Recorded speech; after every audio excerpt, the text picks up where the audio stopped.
Uczony, filozof, wielbiciel i propagator dobrej roboty. Profesor Tadeusz Kotarbiński. Od wielu lat uosobienie polskiej myśli humanistycznej.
My name is Piotr Grzebyk, and together with Izabela Florczak and Marta, who stands behind me, we welcome one and all to the opening ceremony of the 6th edition of Labor Law Research Network.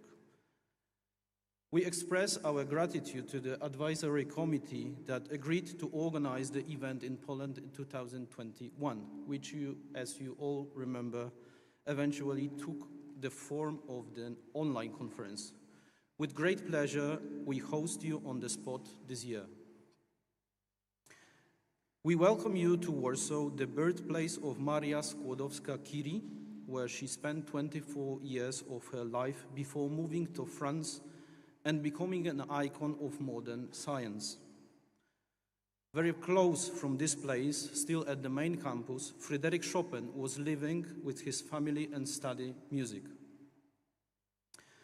The University of Warsaw is the alma mater of, just to mention, three big figures. First, Zygmunt Bauman, one of the most influential intellectuals in Europe, who focused primarily on how the poor and dispossessed have been affected by social changes. Two, Olga Tokarczuk, prose writer, winner of 2019 Nobel Prize in Literature. Three, Menachem Begin, Prime Minister of Israel, who received the Nobel Peace Prize in 1978 and who graduated from the Faculty of Law in 1935. So he is still our faculty colleague. We are proud of those who are living here and have built Polish, European, and global culture and science. Before I give the floor to Izabela, we express our thanks to sponsors and donors from the network and all participants who paid the solidarity fee.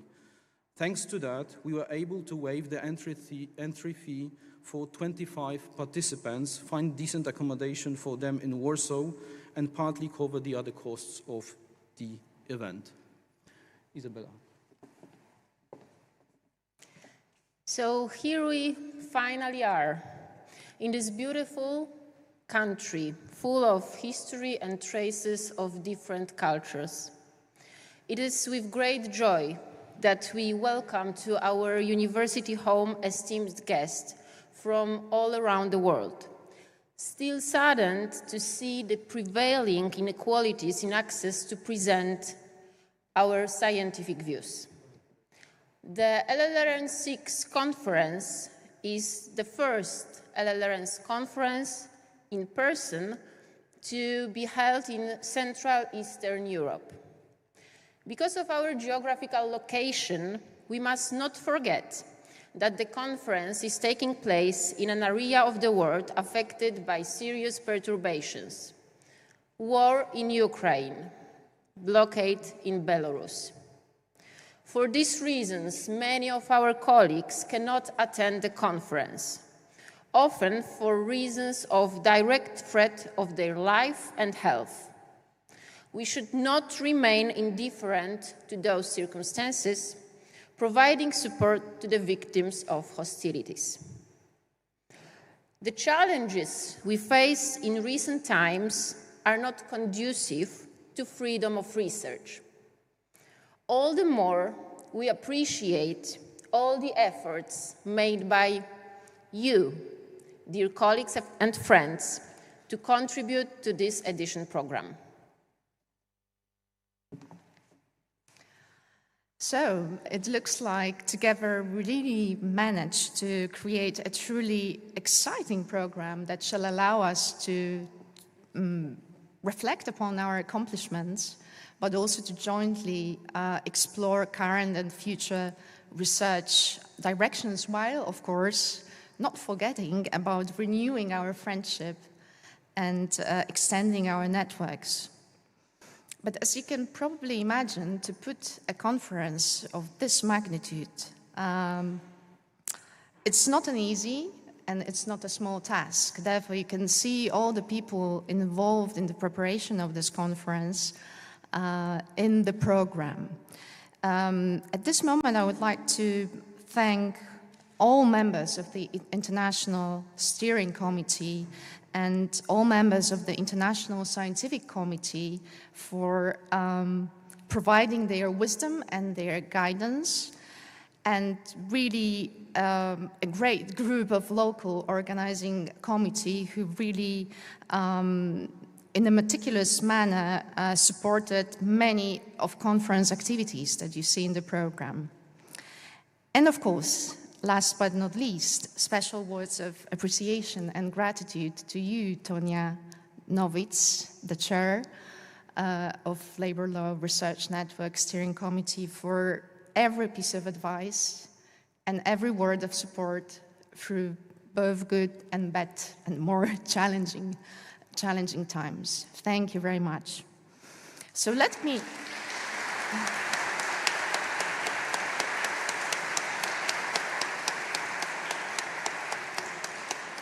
I think we'll hear many of those today.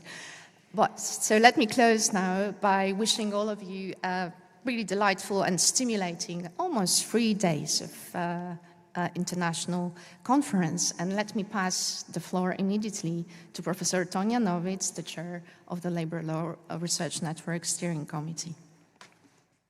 Tonia, the floor is yours.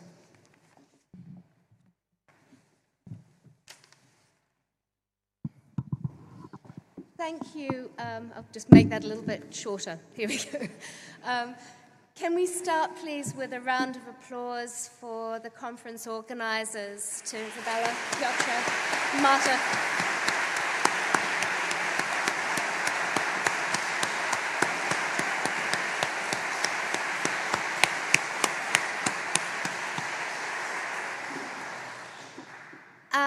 It has been a long time, hasn't it?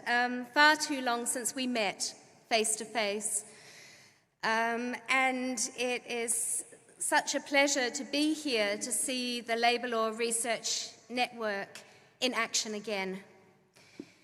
A great deal has happened since we last all saw each other, and it is my pleasure to welcome you as the outgoing LLRN chair to this wonderful gathering in this fabulous city.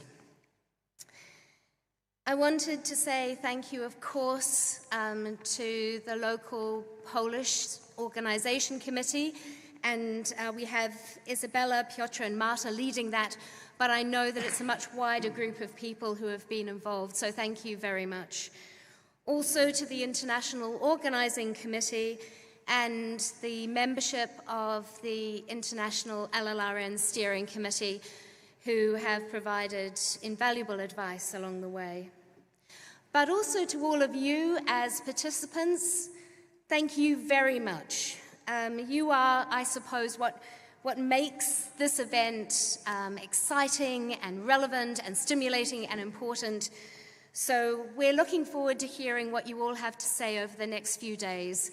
And welcome again. Thank you.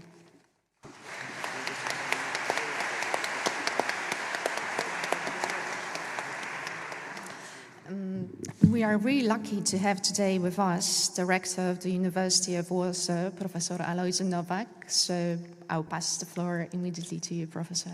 The floor is yours.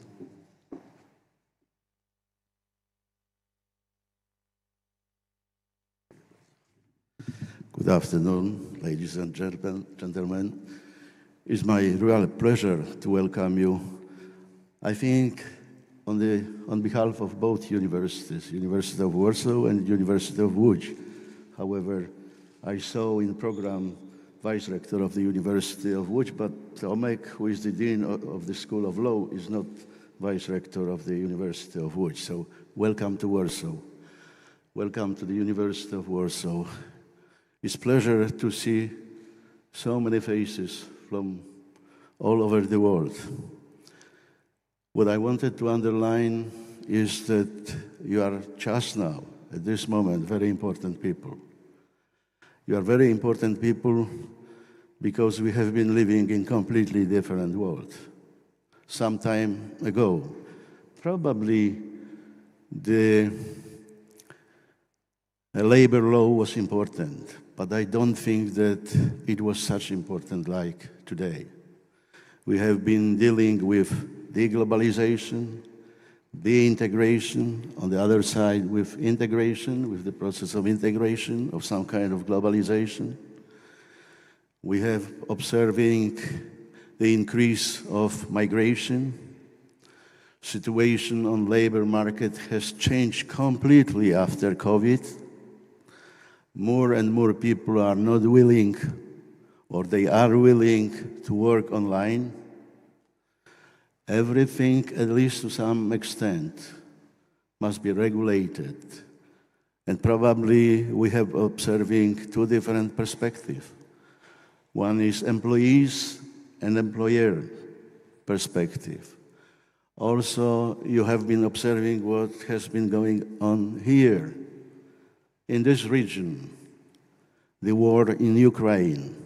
We have this country, we accepted more or less 2.5, maybe 3 million of Ukrainians who came here, who are looking for a job. Some emigrated, some moved to another countries, mostly to Western Europe, to America, probably also to other different countries. We frankly do not know exactly how to manage with such big migration of the people. And I am absolutely sure that at least 50%, maybe 60% of them will stay here in Poland. Poland is not only a country in Europe which is and must and have to accept such big immigration of the people, of the workers. So new solutions are needed. And you are the people who will be proposing. You are a mix of the people, which is the most important, with different viewpoints, with different philosophies, with different histories. So you can work out certain regulations or at least certain concepts, what to do, what way to go, how to solve the problem. And there is another view. I mean, robotization, digitalization. There is a discussion how much labor do we need? Labor in the sense of human beings. Do we need people as much as we needed in the past? Or maybe the situation will change. We had the visitor, Samuel Altman, 1 month ago here at Warsaw University, and he and his group was presenting completely different world we have been observing just now. We have to adjust to the changes. We have to adjust to the process which is going on. So I believe that such meetings, such congresses, like we have just now in Warsaw, but probably they will be repeated every second and the third year in other places, will give us some kind of solution, will give us some of philosophy, how to work, how to manage, how human beings are important, what to do. As you know, many years ago we had a lot of discussion, in particular in so-called Western world. In Germany, France at that time, they were asking the people, or professors or philosophers were asking people, what is the reason of work? Do the people live to work, or they work to live? There was not given fully answer, but it was convinced that people should work less and have better life. Some big companies decided to employ people not for 40, but for 32 hours. Just now, there is a discussion going on that maybe people should work only 3 days a week instead of 5 days of week. So it's completely also different world. I came from Stanford last week. I was giving a paper and lecture at Stanford University, and believe or not, but even in America, they have been discussing just now that maybe instead of 8 hours of daily load of work, the people, American people, and not only Americans, should work only 6 hours. This is completely different world, different regulations, and different philosophy of life. So seeing you, such young faces, coming from, again, from different world, with different philosophies, there is a huge chance that you will propose something, that you will find solution. And we here at Warsaw University will be more than happy that everything, who knows, can start here at Warsaw University after your discussions, after meetings, after exchanges of ideas.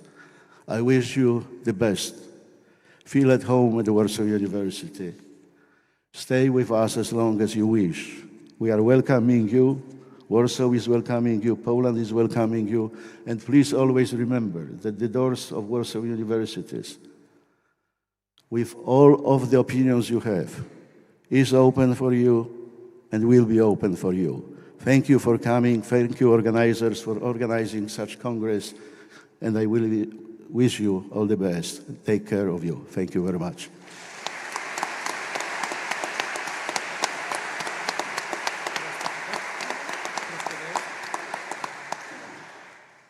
Thank you, dear Rector, for really thought-provoking opening speech and raising really high expectations towards our community. I hope we'll be able to, at least in some part, meet your expectations one day.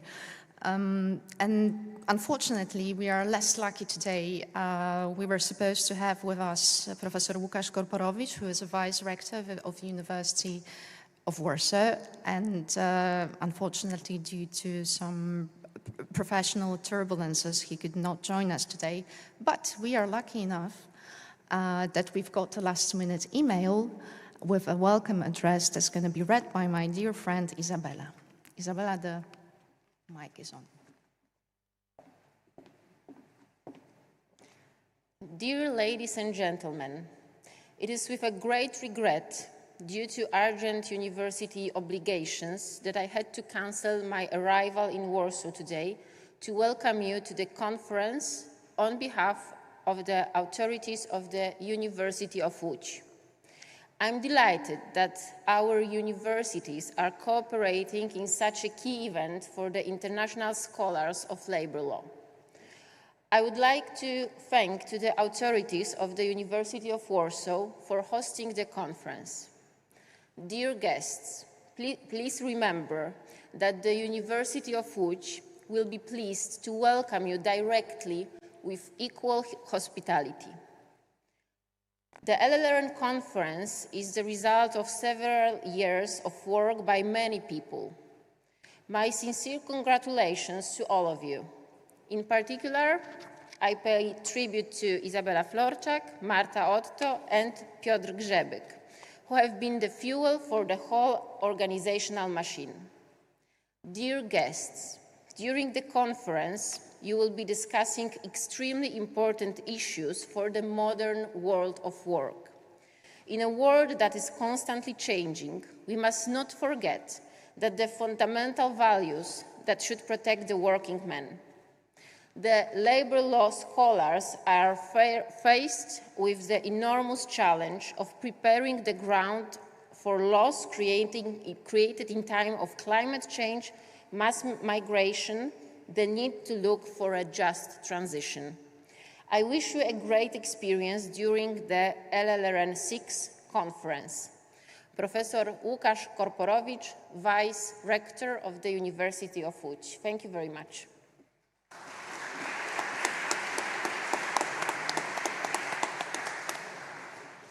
And last but not least, we shall say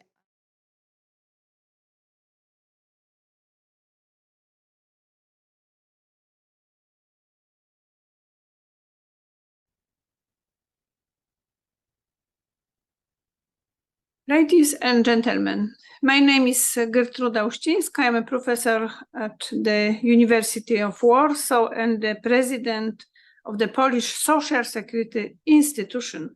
I have been an expert for many years in the field of labor law, social policy. I would like to thank the organizing committees, especially Professor Piotr Grzebyk, Dr. Izabela Florczak, and Dr. Marta Otto for inviting me to this 6th edition of the Labor Law Research Network Conference. Ladies and gentlemen, I have found many interesting topics in this year's program of the conference concerning norms, institutions, and values of labor law and connection to other branches of law. My proposition of topics to discussion is, firstly, the growing number of atypical contracts of employment in the European Union.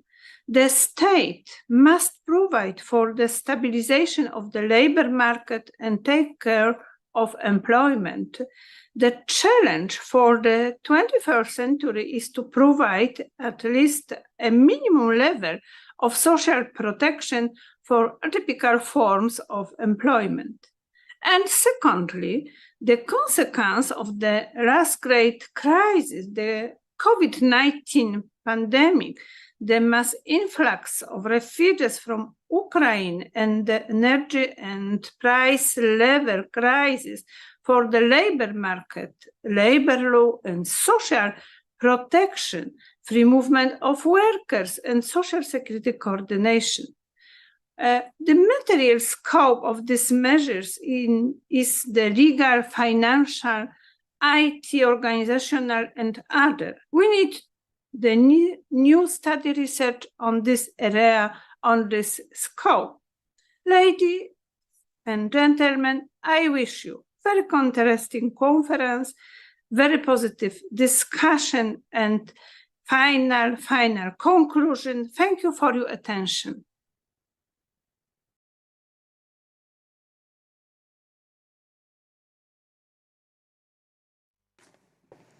Okay, I got the sign, so I can pass the floor to Guy Davidov. Thank you very much. Thank you, Isabella. Hi, everyone. Great to see so many friends and colleagues. I know we've thanked the organizers and Tony already, but I do want to add my own thanks, and I think they deserve it again. I imagine that many people here have organized some conference, but who here has organized the conference for 400 people or more, 422, I understand. So that's a very few people probably have done it, but who did it twice? So that's probably, you're probably the only in the world, the only few in the world. I think you were all in your depth. It's a huge task, hugely difficult, and you're really heroes of the global labor law community for taking this on yourself. So I want to give many thanks to Isabella, Marta, and Piotr, but also take the same opportunity to thank Tonya for leading us in the past 4 years so brilliantly and taking the LLRN to new heights. So many thanks to all the organizers and Tonya.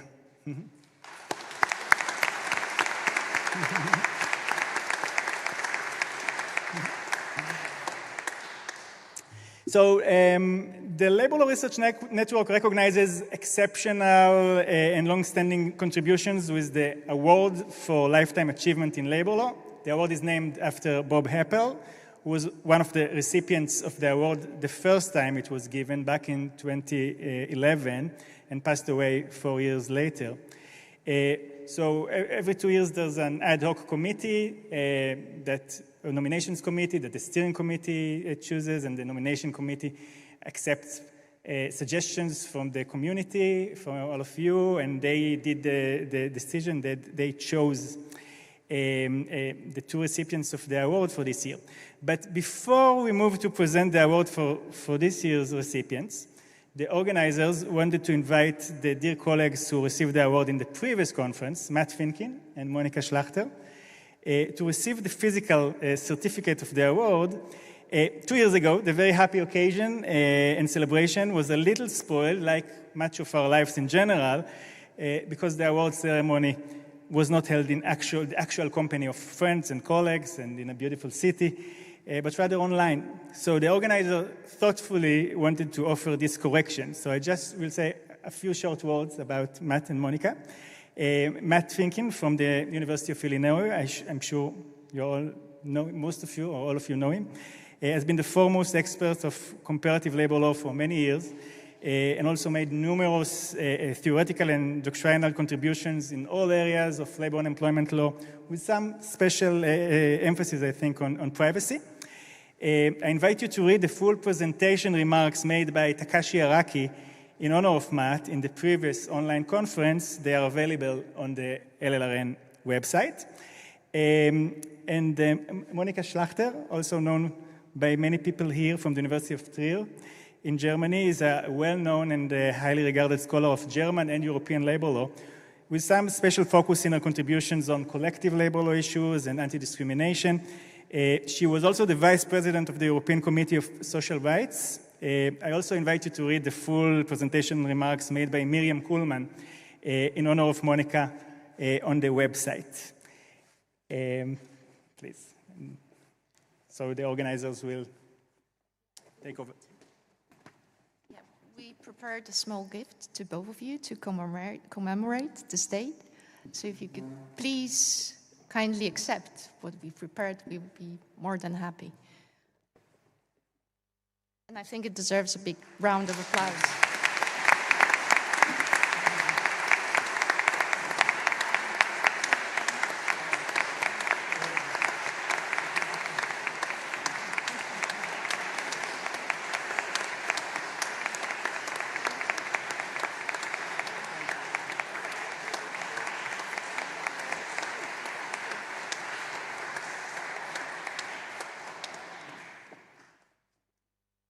And now for this year's award, the committee decided to honor 2 outstanding colleagues, Adele Blackett and Janice Belace.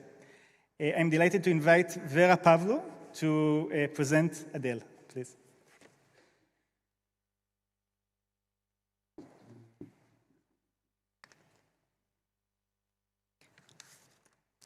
Dear colleagues, it is a great honor and pleasure for me to be presenting to you today Professor Adele Blackett, as one of the recipients of this year's Bob Heppel Prize for Lifetime Achievement in Labor Law. Adele Blackett is a professor of law and the Canada Research Chair in Transnational Labor Law and Development at McGill University in Canada. She's an exceptional scholar who initiated new lines of inquiry and shaped labor law scholarship in many ways. She's also a wonderful and inspiring person who brings her passion and depth of reflection in every topic she has tackled. Let me start first by highlighting some of Adele's outstanding contributions to labor law scholarship, teaching, and practice. Professor Adele Blackett has been a leader in the study of domestic work from a sociological perspective. Her research in this area dates back to the 1990s, when Adele was a trainee at the Labor Law and Labor Relations branch of the International Labour Organization in Geneva. At the time, domestic work was hardly considered in discussions within mainstream labor law scholarship. The working paper Adele prepared, as well as her numerous publications that followed, planted a seed that grew into her being at the heart of the preparatory research and legal drafting work for ILO Convention 189 on decent work for domestic workers. Professor Blackett is rightly considered the legal architect behind this groundbreaking convention that seeks to change the way work within private households is understood and regulated around the world. Her award-winning book, Everyday Transgressions, Domestic Workers' Transnational Challenge to International Labor Law, contains rare insights into the process of treaty making at the global level and sheds light on the situation of millions of workers who support the smooth functioning of contemporary societies. In other work, Professor Blackett combines her knowledge of labor law principles with her deep understanding of development realities. She has guided a tripartite process in Haiti for the preparation of a new labor code. She has worked extensively on issues of labor law and development in Africa and in the African diaspora. Her work has always included perspectives from the Global South and the Global North. Adele is renowned for her commitment to studying contemporary labor issues by scrutinizing the past, scarred as it is by slavery and distorted trade rules. Professor Blackett has put critical race theory to use by examining the connections between slavery and the development of labor law. Thanks to the expertise she developed in this area, Professor Blackett serves as a general rapporteur of contemporary forms of slavery for the International Academy of Comparative Law. In her teaching of labor law, Professor Adele Blackett draws on her extensive knowledge and first-hand experience in the field. She has designed and taught numerous courses on international and transnational labor law that invite critical engagement with contemporary sources and the historical development of legal regimes governing work. She has been awarded several prizes for her innovative teaching. We, the Labor Law Research Network community, are not the only ones who think that Professor Blackett is an outstanding legal scholar. She has received numerous prizes and awards from academic and professional bodies in Canada and around the world that demonstrate the quality and impact of her scholarly work and engagement. Some of these awards include the Canadian Association of Black Lawyers Pathfinder Award, and no less but 3 honoris causa doctorate degrees from Queen's University, Université Catholique de Louvain, and Simon Fraser University. Everyone who has had the pleasure of collaborating with Adele speaks of a very approachable, modest, and at the same time, very generous and fun to work with person. She's described as someone who knows how to bring people together, forging academic, but also personal connections. Early career colleagues who benefited from her mentorship speak of a very encouraging and supportive mentor. But even those who only know Adele through her publications can get a good sense of the person she is by reading her acknowledgement sections and by observing how she engages with the work of others. She always includes very kind and thoughtful words acknowledging support from others, from mentors, colleagues, research assistants, her family, and her friends. Her words show genuine appreciation and affection. Adele is also generous when engaging with others' work and gracious even when expressing disagreement. For all her achievements, and above all from her ethos, Adele is a role model to me and to many others. Please join me in congratulating Professor Adele Blackett for receiving the Bob Heppel Prize.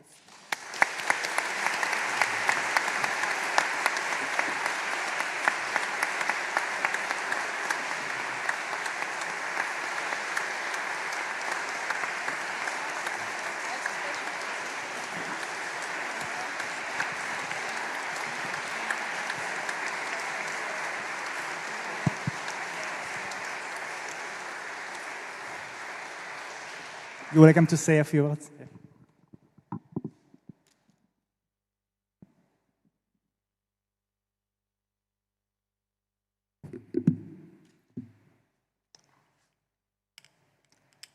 Thank you, Vera, for that very warm, generous introduction. And thank you to our LLRN community for this tremendous honor. Nobel laureate Toni Morrison famously affirmed that when you enter places of power, dream a little before you think. So let me just get out of the way that I did not dream of winning this award and have thought of the many dear colleagues and guides, many of whom are here, who I would love to see honored in this way. So I received this award with the deepest humility.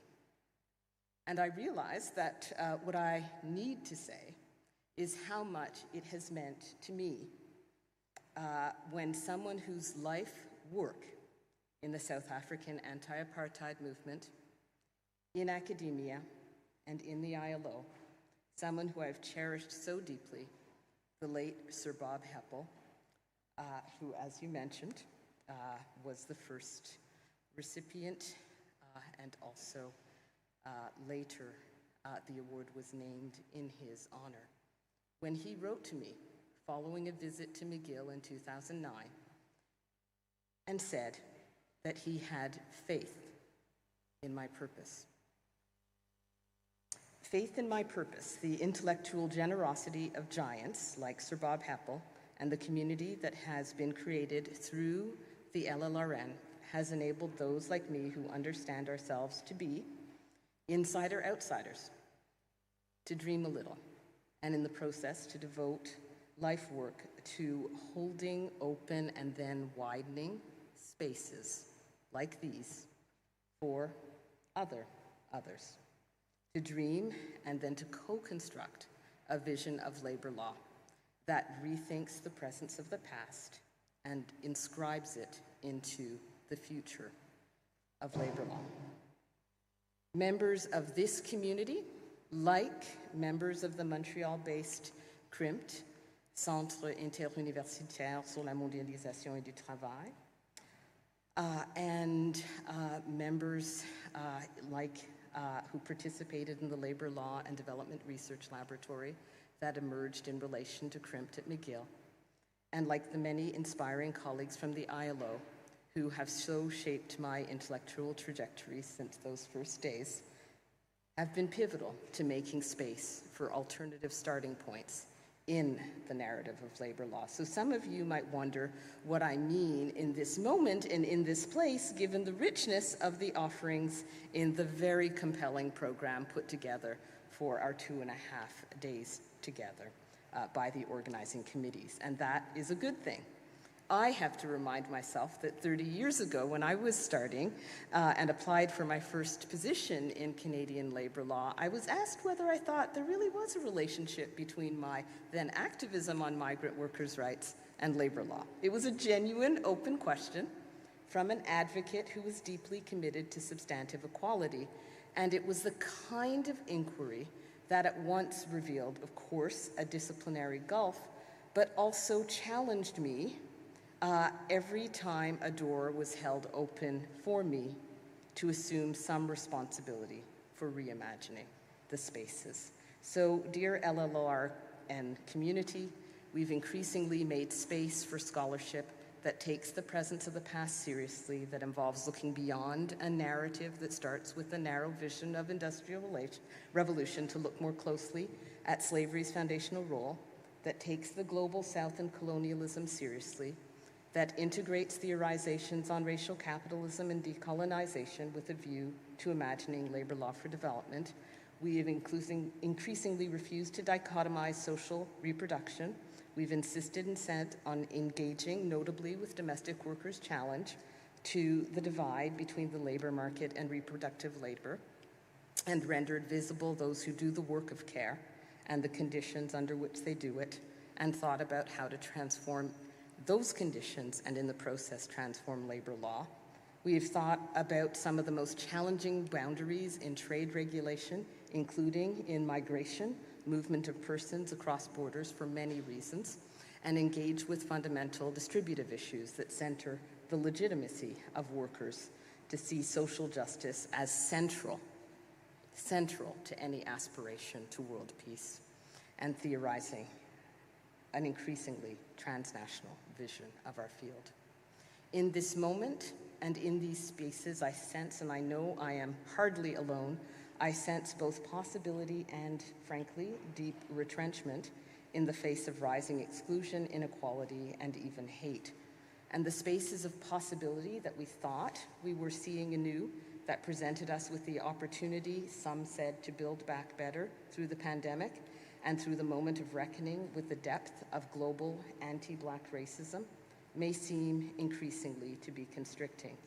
We are at a crossroads. We might feel a renewed sense of urgency to the work that we do to redress the widening inequality that our field seeks to prevent or redress.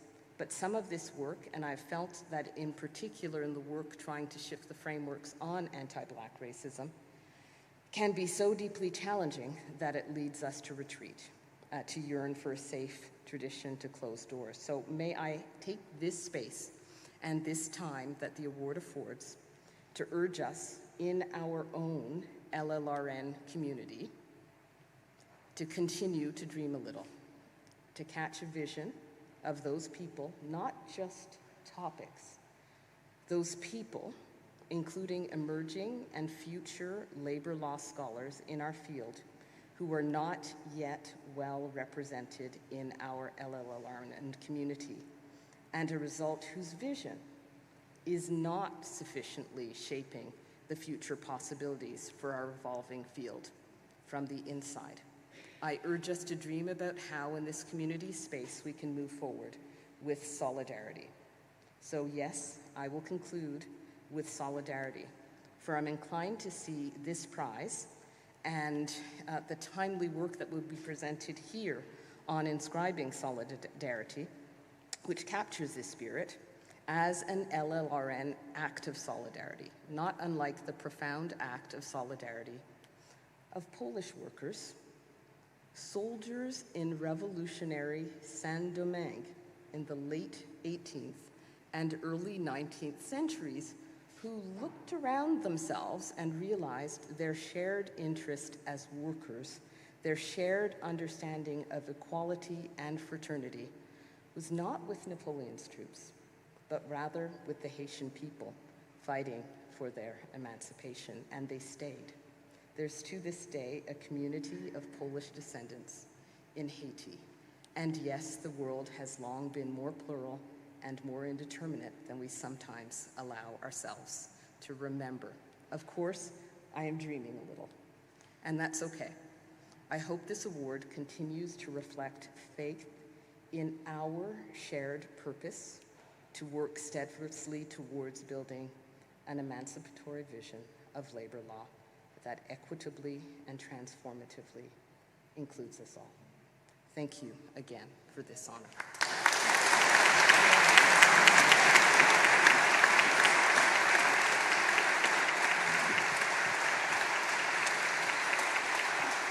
Thank you, Adele.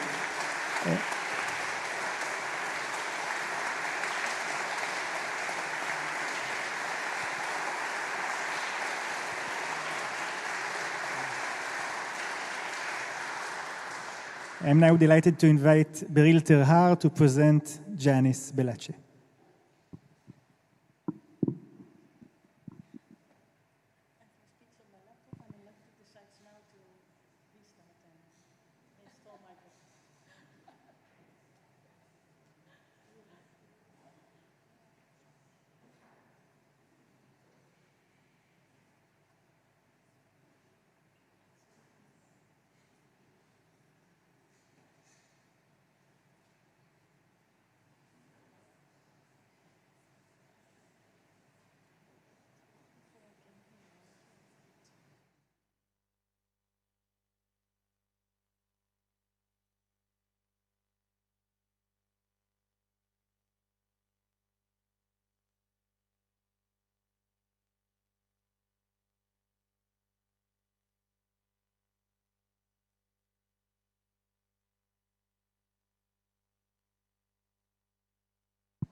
Just a second.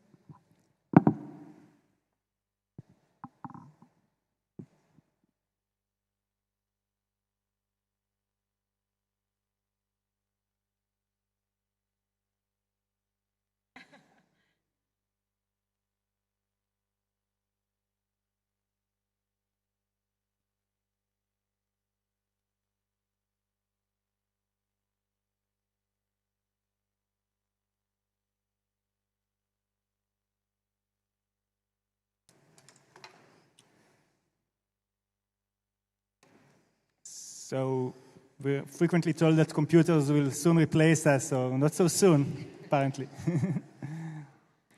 Yes. Yeah, thanks. Good, so much for technology. Dear colleagues, it is my honor and pleasure to present to you Janice R. Bilaci as one of this year's recipients of the Bob Heppel Award for Lifetime Achievement in Labor Law. Unfortunately, I only have 10 minutes to do this, and that is too short to share with you all the reasons why Janice deserves this award. Fortunately, there are two alternative ways in which it can be done within the 10 minutes. The first way, in fact, can be done within less than 1 minute. I've asked a few of Janice's befriended colleagues why Janice deserves this award, and their answer was unanimously and short: she's a wonderful colleague and a great labor law academic. The second way takes a bit longer. For this, I will follow what 2100 years ago a Roman husband did for his wife Turia, namely by delivering a laudatio by 6 characteristics: devotion, generosity, loyalty, courage, selflessness, and spirit. And to make the laudatio complete, I do this by starting each paragraph with a letter of Janice's name. So let me start. Janice's devotion to labor law hardly needs any elucidation. Her numerous publications, especially on the International Labour Organization and its standards, leave no doubt about her devotion to labor law and its cause. Additionally, Janice's devotion to the labor law community as such also hardly needs any elucidation. She is the first female president of LLRN, the first female president of ISL and SSL. As such, she managed to break through 2 class ceilings, paving the path for other female labor lawyer professors to take up leading roles, as has been done by Mia Ronmar with LLRN and by Maria Emilia Casas Bamonde in ISL SSL. Not only has Janice been devoted to labor law, its cause, and our community, she has always been extremely generous in sharing her expertise, knowledge, and passion for labor law. Of course, we find this in her publications, but also in her lectures. I've had the pleasure to be with a few. Her talks at conferences, and everyone who has worked with Janice has experienced it. The latter I can personally also vouch for, since I've learned a lot from her when we worked on the research handbook on labor, business, and human rights law. So, still thank you for that. It is such generosity that brings the kind of extraordinariness, not sure if that's a proper English word, sorry, that characterizes many of the Bob Heppel Award recipients. Characteristic for Janice is also her loyalty to the field of labor law. Academically, we can see this in the focal points of her work: women's rights, or equal pay, equal treatment, and equal opportunity, labor rights as human rights, and the ILO as such, and its labor standards more particularly. With some side tracks such as free trade agreements, CSR codes of conduct, and human rights due diligence, which in fact are international instruments that are in general used to promote the before mentioned labor law topics. Such loyalty is also found in her editorial activities, especially for the Comparative Labor Law Journal, that she has been involved with in various roles for many years. Exceptional for Janice is that her loyalty to the field of labor law is not limited to academic activities. Indeed, her activities extend to having been a member of the ILO's Committee of Experts for the maximum term of 12 years, in which period she served also as a chair for 2 years.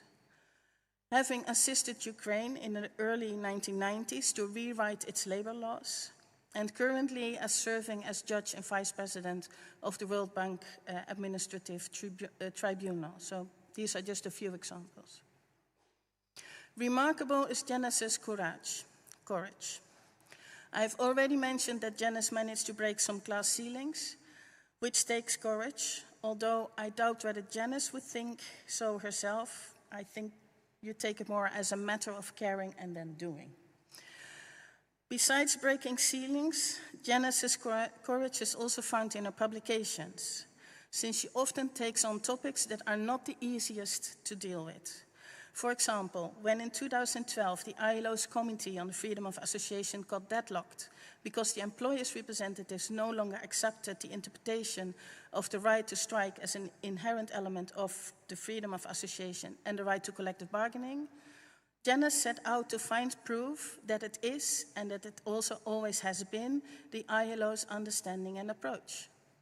And while many did not even start such endeavor or failed to find such proof, Janice found the proof in some relatively unknown, very specific labor standards. And this is just one example of many. Endless encouragement is one of the aspects of Janice's selflessness.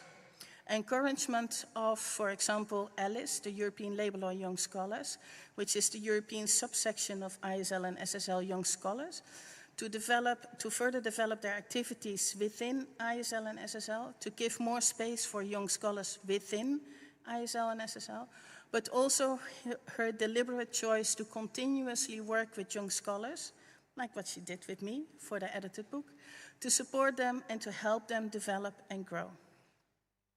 Likewise is Janice's approach to her own career an example of her selflessness. While many of us feel the need to publish, present, take on administrative tasks to advance in our careers, this seems to have been never a drive for Janice.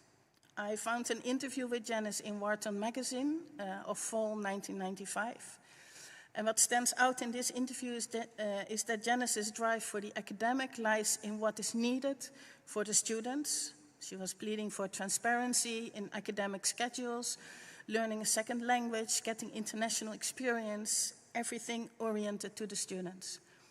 And her genuine concern with labor law topics, which she consistently approaches with a comparative and international view. Let me take a small sidestep here, away from labor law to illustrate another act of academic selflessness that characterizes Janice. In 1999, Janice took a leave of absence from the Wharton School to become the founding president of the Singapore Management University, from which she also stepped down in 2001 and then served as its trustee. I think there's not many people that would make such a break in their career. All this leads me to talk about the spirit of Janice. The first of all concerns her work spirit. This is truly amazing. Janice works fast, efficient, and extremely accurate. I still don't understand how you do this. Secondly, it concerns how Janice is doing things. Whatever tasks she takes on, she does so with full engagement, passion, and care. And thirdly, it concerns the Janice as a person. Whoever has had the honor and opportunity to work with her discovers quickly that Janice is a professional, but also a very caring person, a mother, and a family-oriented person. Complementary to the spirit of Janice in how she works and is as a person, her spirit can also be found in the content of her work. It is never to just have another publication out or to be heard and seen at a conference. Whatever she writes or presents is always with a message or a mission on a labor law topic. Every piece of her work offers new insights and therefore matters. Ending this laudatio can now be short. As Janice's befriended colleagues unanimously and strongly expressed, Janice is a wonderful colleague and a great labor law academic, and that is why she deserves to receive the Bob Heppel Award. Thank you.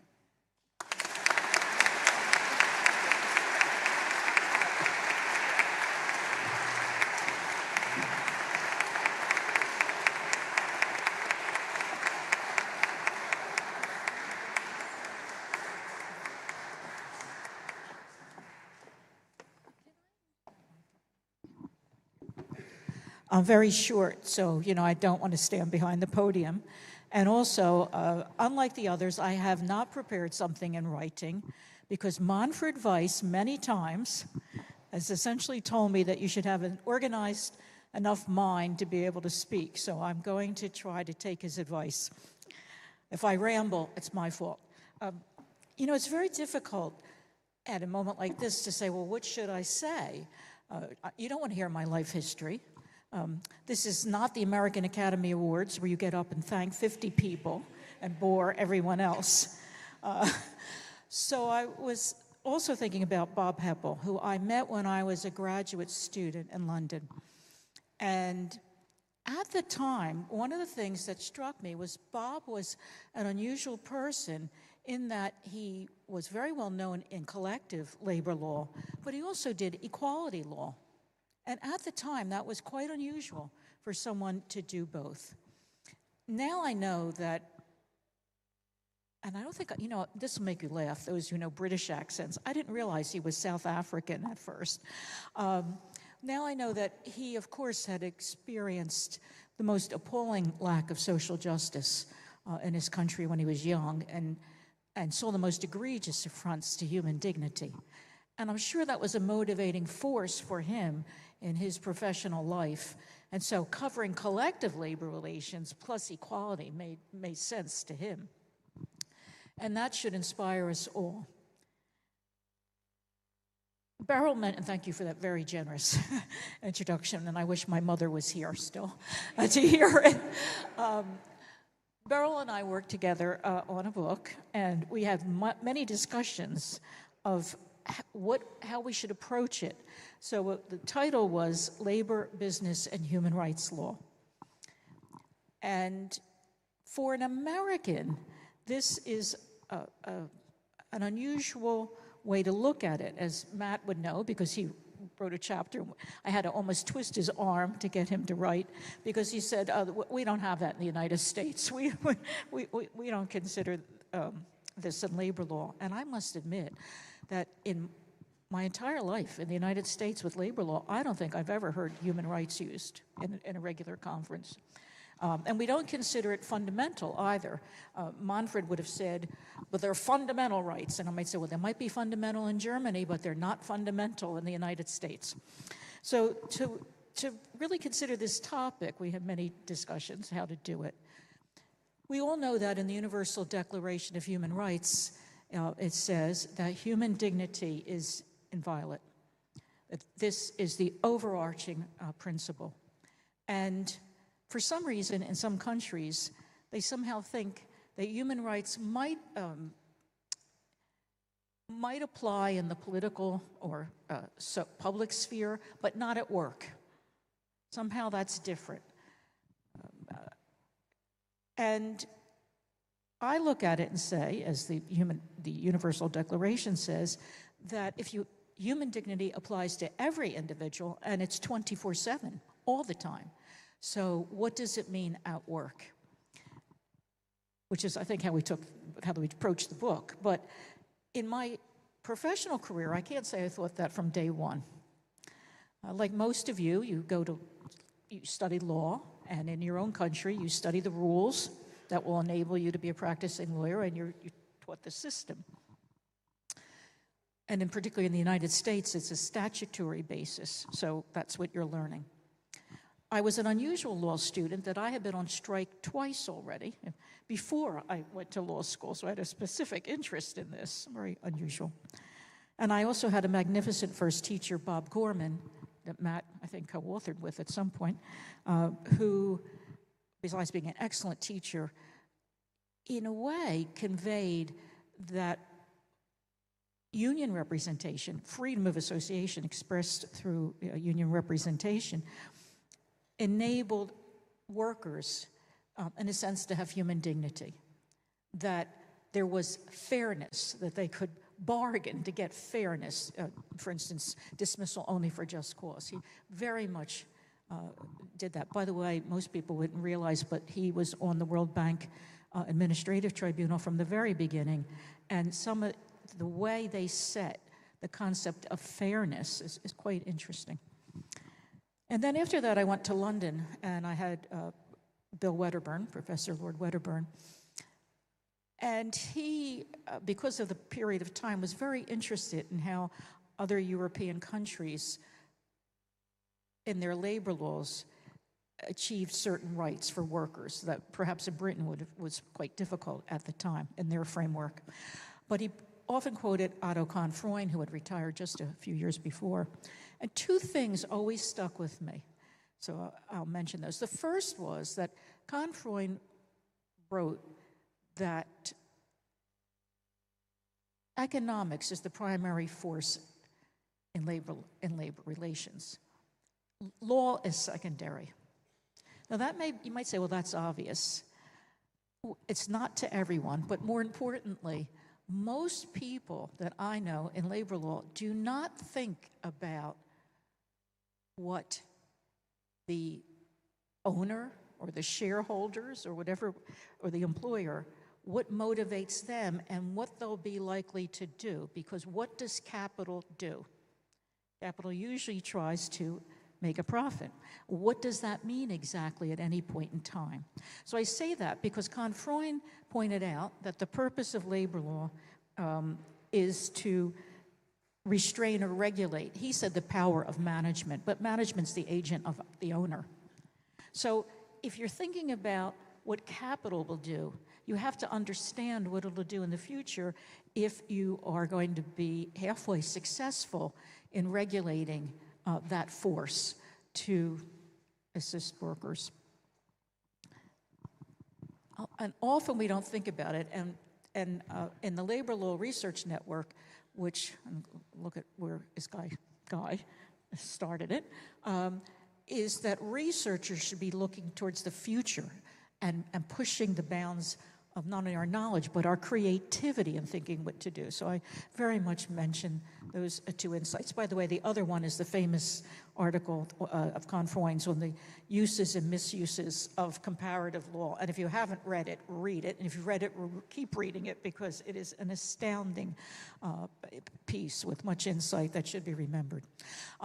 Going along, and I'll just jump to being on the ILO's Committee of Experts for a minute. That is the most intensely international experience.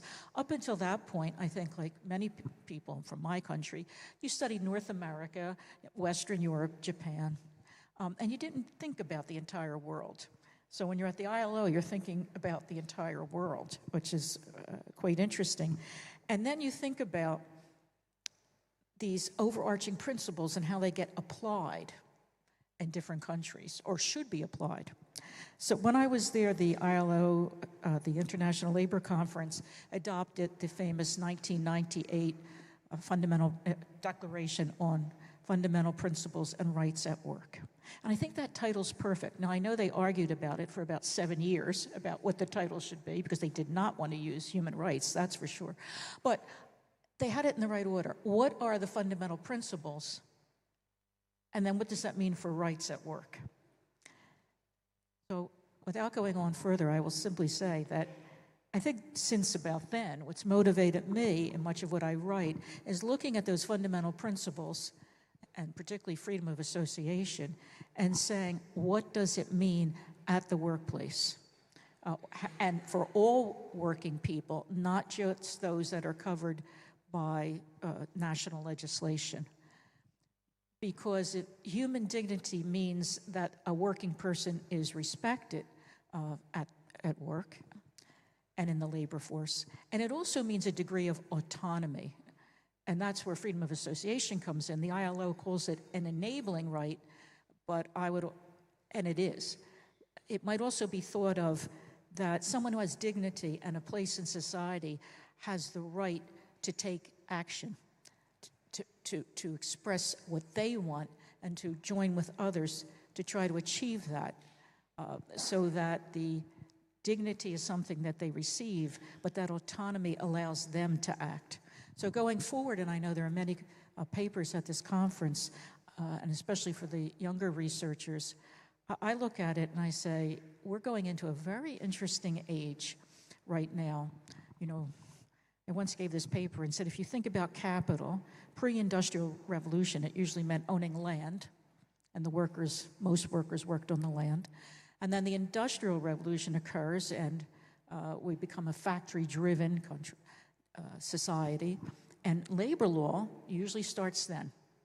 So that when we had agricultural workers, it was more status, the landowner and maybe the sharecropper, whatever you called them, but there was a status distinction, and often the landowner actually had some obligations. Whereas once to the workers, once you come to the industrialization, well, then it's just a transaction. So, you know, it's a contract, a transaction, employer-employee. But as we go forward now, with artificial intelligence and with platforms, there is still capital. Somebody owns that platform. And who is working and who is the supervisor?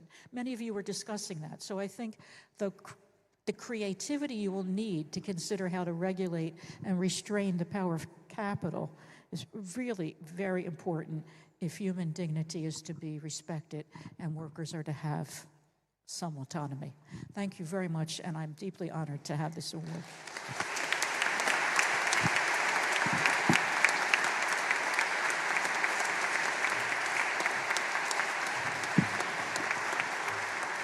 Thank you, Janice.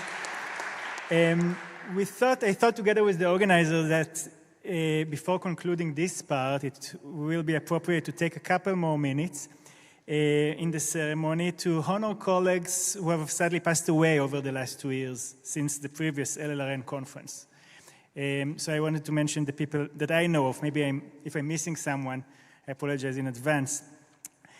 Paul Weiler, who passed away almost 2 years ago, was Canadian, but spent most of his career as a professor at Harvard Law School.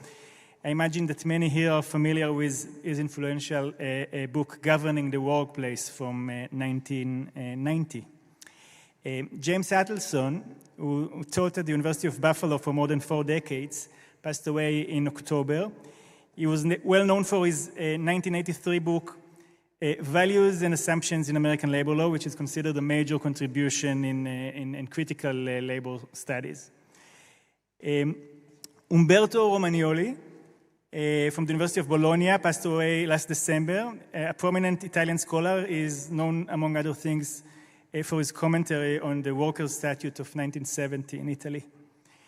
Mina Kotkin from Brooklyn Law School passed away on September 2021. She specialized in employment discrimination and sexual harassment law, as well as clinical legal education. Spiros Simitis, who passed away earlier this year, was a German professor from Goethe University of Frankfurt, well known especially for his pioneering work on data protection, but also as a labor law expert. And he was the mentor of Manfred Weiss, which probably says everything in this company. Lauren Edelman from Berkeley Law School passed away unexpectedly on February this year. She had a PhD in sociology and alongside her law degree, and was a very prominent Law and Society scholar. Her influential empirical work on legal rights in the workplace, particularly in the context of anti-discrimination, culminated in her book from 1916, Working Law, Courts, Corporations, and Symbolic Civil Rights. Fernando Valdés del Rey was a labor law professor at UCM in Madrid, who later became a judge at the Constitutional Court of Spain. He passed away a few months ago. Last, but definitely not least, Ricardo del Punta passed away last November at a young age of 65. He was one of the leading labor law scholars in Italy and also well known and highly regarded internationally. He was also a very important member of our LLRN community. He participated in almost all of the conferences. He supported this network from the beginning and really contributed to it. And he was active and published until the very last day, and is greatly missed here today. I'm pretty sure that all of these colleagues would have appreciated being remembered through their scholarship. So take some time to read something by any of these colleagues. It will be a nice way to honor their memory. Thank you, and with that we move to the next part.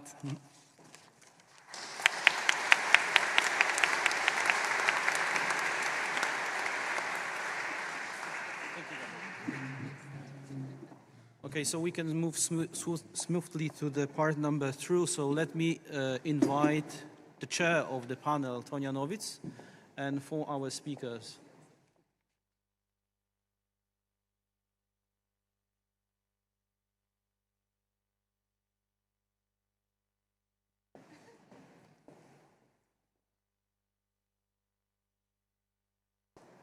Yeah, so, yeah, I'll be sitting over there in case anything happens. But do you have a PPT?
We actually agreed on a formal title to link all these papers together, but I would say that our aim here, the aim of the organizers and I, is to profile work which we think demonstrates the diversity and excellence within our network of the scholarship that can be produced.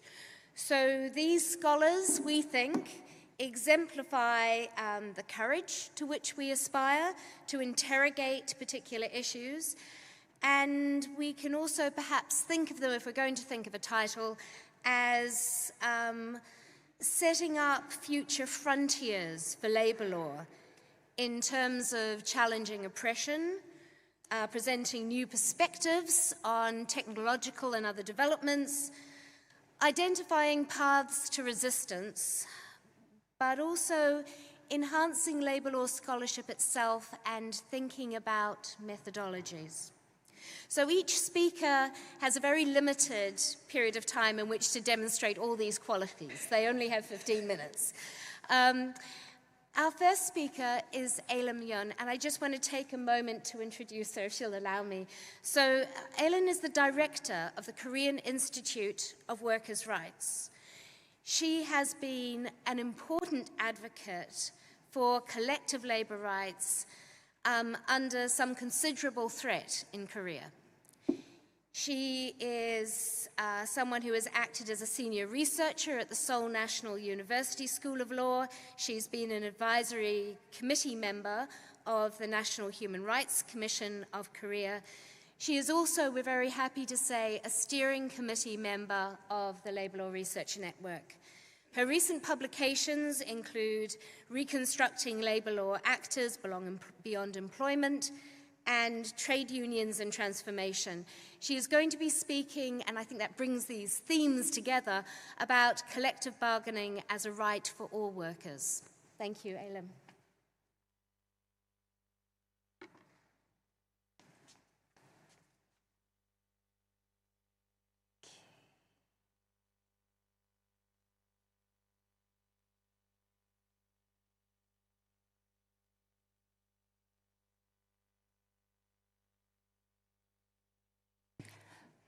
Good afternoon, colleagues and friends. Today, I'm very grateful for sharing information and thoughts on collective labor rights with a case of Korea. In 2021, Korea ratified ILO Convention 87 and 98 after 30 years of joining the ILO. Just a few months earlier, the panel of experts under the Korean-EU Free Trade Agreement concluded the definition of worker under Korean labor law was not consistent with the ILO principles of freedom of association. By ratifying Convention 87 and 98, Korea promised to respect and promote fundamental labor rights.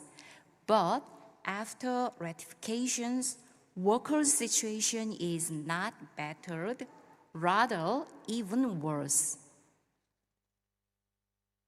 I like to explain our situation with two recent cases. First, large corporations such as Samsung and GM Korea have used so-called in-house subcontracting. Such subcontracted workers are formally hired by subcontractors, but they actually work for the principal company on the premises of the principal.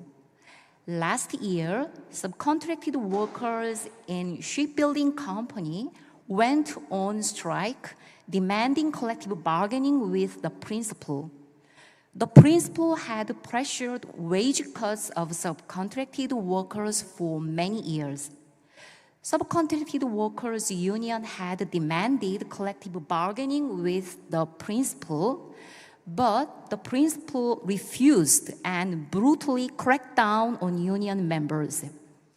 Ultimately, 7 union leaders held sit-ins in the dockyard. But Korean government decried this collective action as illegal because the principal is not their employer.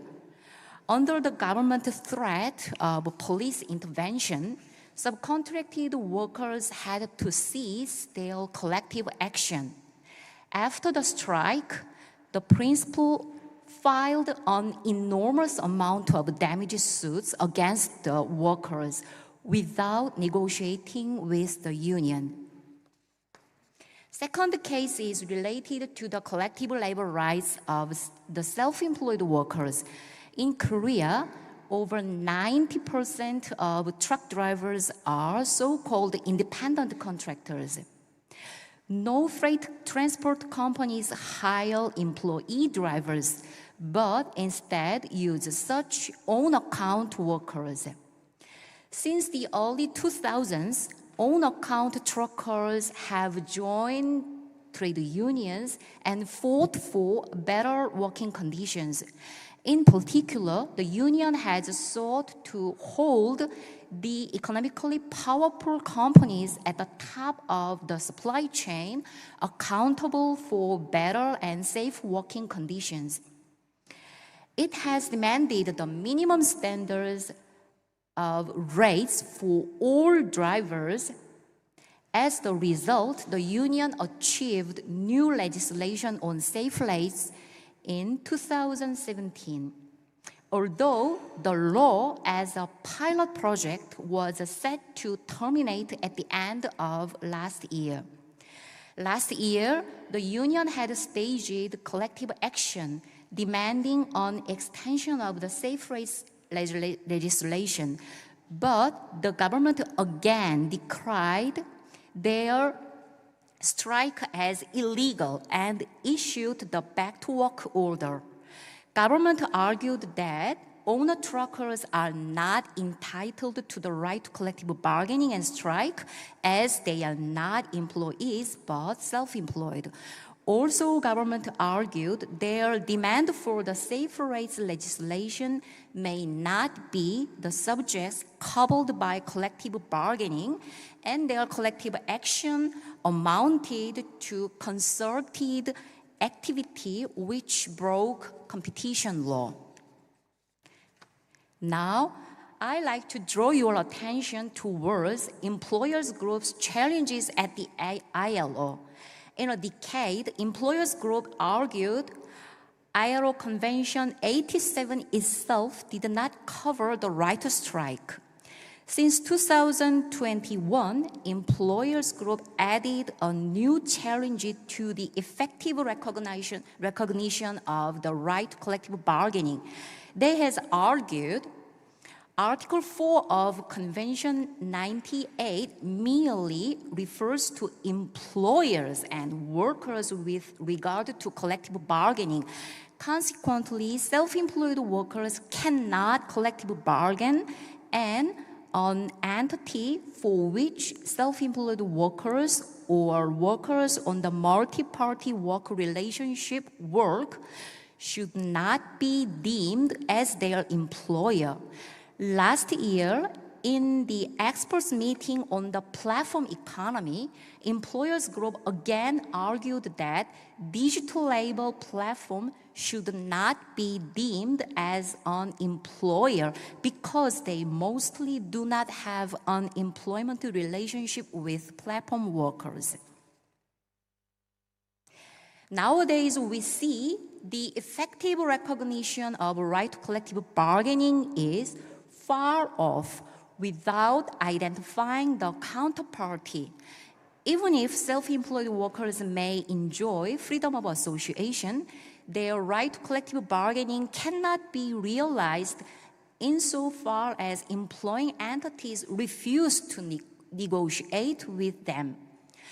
Although workers on the multi-party work relationships are not challenged as employees, but they also cannot fully enjoy collective labor rights insofar as employing entities are deemed as the third party in the labor relation. A bit surprisingly, labor lawyers and scholars have not paid much attention to the scope of employing entities compared with the scope of workers. Now we need to reconstruct the scope of employer and the rationale for employers' responsibility in response of changing world of work. From the classical point of view, the right to collective bargaining is related to collective deal for better terms of employment, or a remedy for the imbalanced distribution of bargaining power in the labor market. But is that enough today? The right to control over terms and conditions of employment is the most traditional criteria for identifying the employer. For example, the concept of joint employer or associated employer has been developed in some jurisdictions. But as we have seen the fluctuating joint employment status in the United States, the control criteria only touch parts of power of employing entities. In addition, more and more precarious workers such as on-call workers and platform workers work for several employers. Their working conditions are set by individual employers, but at the same time, maybe the most important aspect of a working condition, that is the price of their labor, was decided by the rule of labor market. If so, can we reconstruct the rationale for employers' responsibility in a more collectivized way? We have already seen such development in the field of employment law and safe and healthy working environment regulation. Obligation to respect, promote, and to realize decent work or dignity of working people need to be held onto all entities which could engage with the work. Now, let's discuss the level of collective bargaining. In many jurisdictions, the unit of collective bargaining is actually determined by employers. because employers can reorganize their business structure and shift their liability onto other contractors. Also, in many jurisdictions, including Korea, single employer bargaining is the only format that labor law actually allows.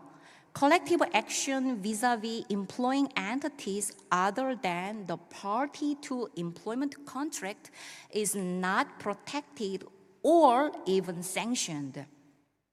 Capital can easily move across corporate boundaries and even national border, but workers' associational power cannot.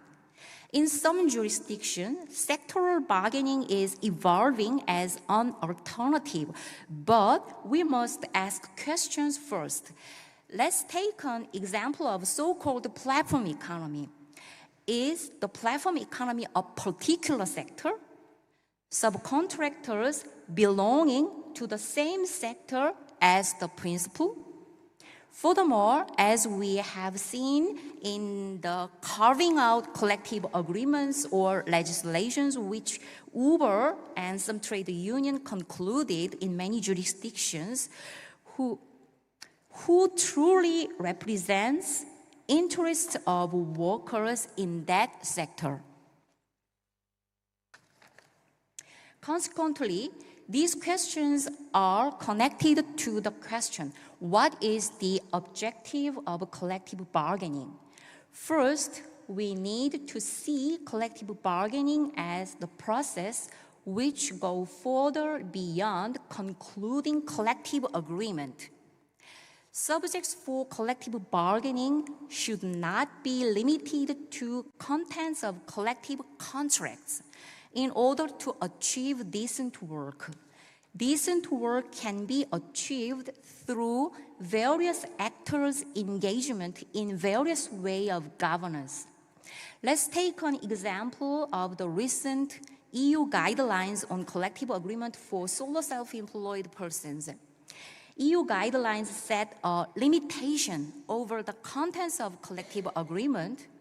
For example, EU guidelines is not applied to limit the freedom of undertakings to hire the labor providers. So I would like to suggest an alternative approach to the contents of collective bargaining. Reducing competition and filling the gap of rights among workers should be the priority of workers' collective demanding. For example, in Korea, unionized owner truckers have demanded the safe rates for not only union members, but also all owner truckers in order to reduce the race to the bottom competition among the workers. As a result, I like to revisit the question which usually asked first, who is worker? The ILO principles requires us to ensure all workers have the right to organize without distinction whatsoever.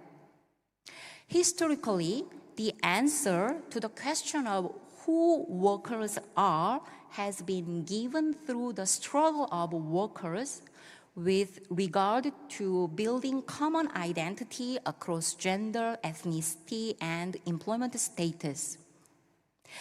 Beverly Silver illustrates this process as associational power, arguing there is a continual struggle not only over defining the content of working class rights, but also over the types and numbers of workers with access to those rights.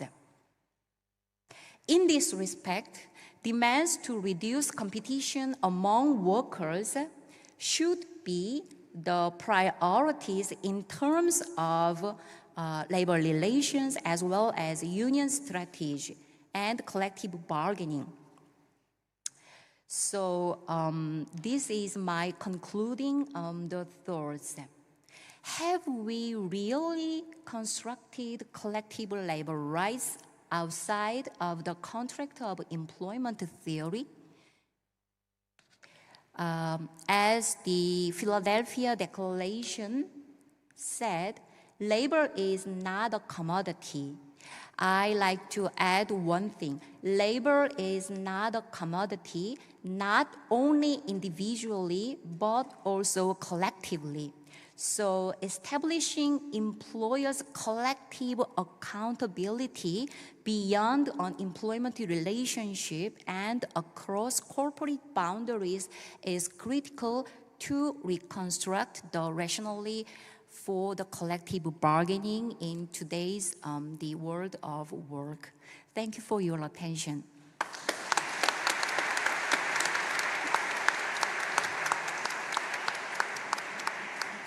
Thank you very much, Elam. And that fundamental question of who is a worker actually harks back, I think, to Adele's point about solidarity and the extension of solidarity in not just in collective bargaining, but more generally around social justice. So it's very timely intervention. Our second speaker is the marvelous Roberto Frigale. I first had the pleasure of meeting Roberto at a project concerning the right to strike, which was led by Monica Schlachter, in which he offered a Brazilian perspective. I have come to know Roberto as not just a renowned labor law scholar who completed his doctorate at the University of Montpellier, but also as a sociologist engaging in empirical research. And he also, of course, sits as a judge in the Regional Labor Court in Rio de Janeiro in Brazil. Bringing all these qualities together, he has published widely on a host of labor law issues, but also on issues of judicial practice as well. So he is going to speak today on labor law and technology. Thank you, Roberto.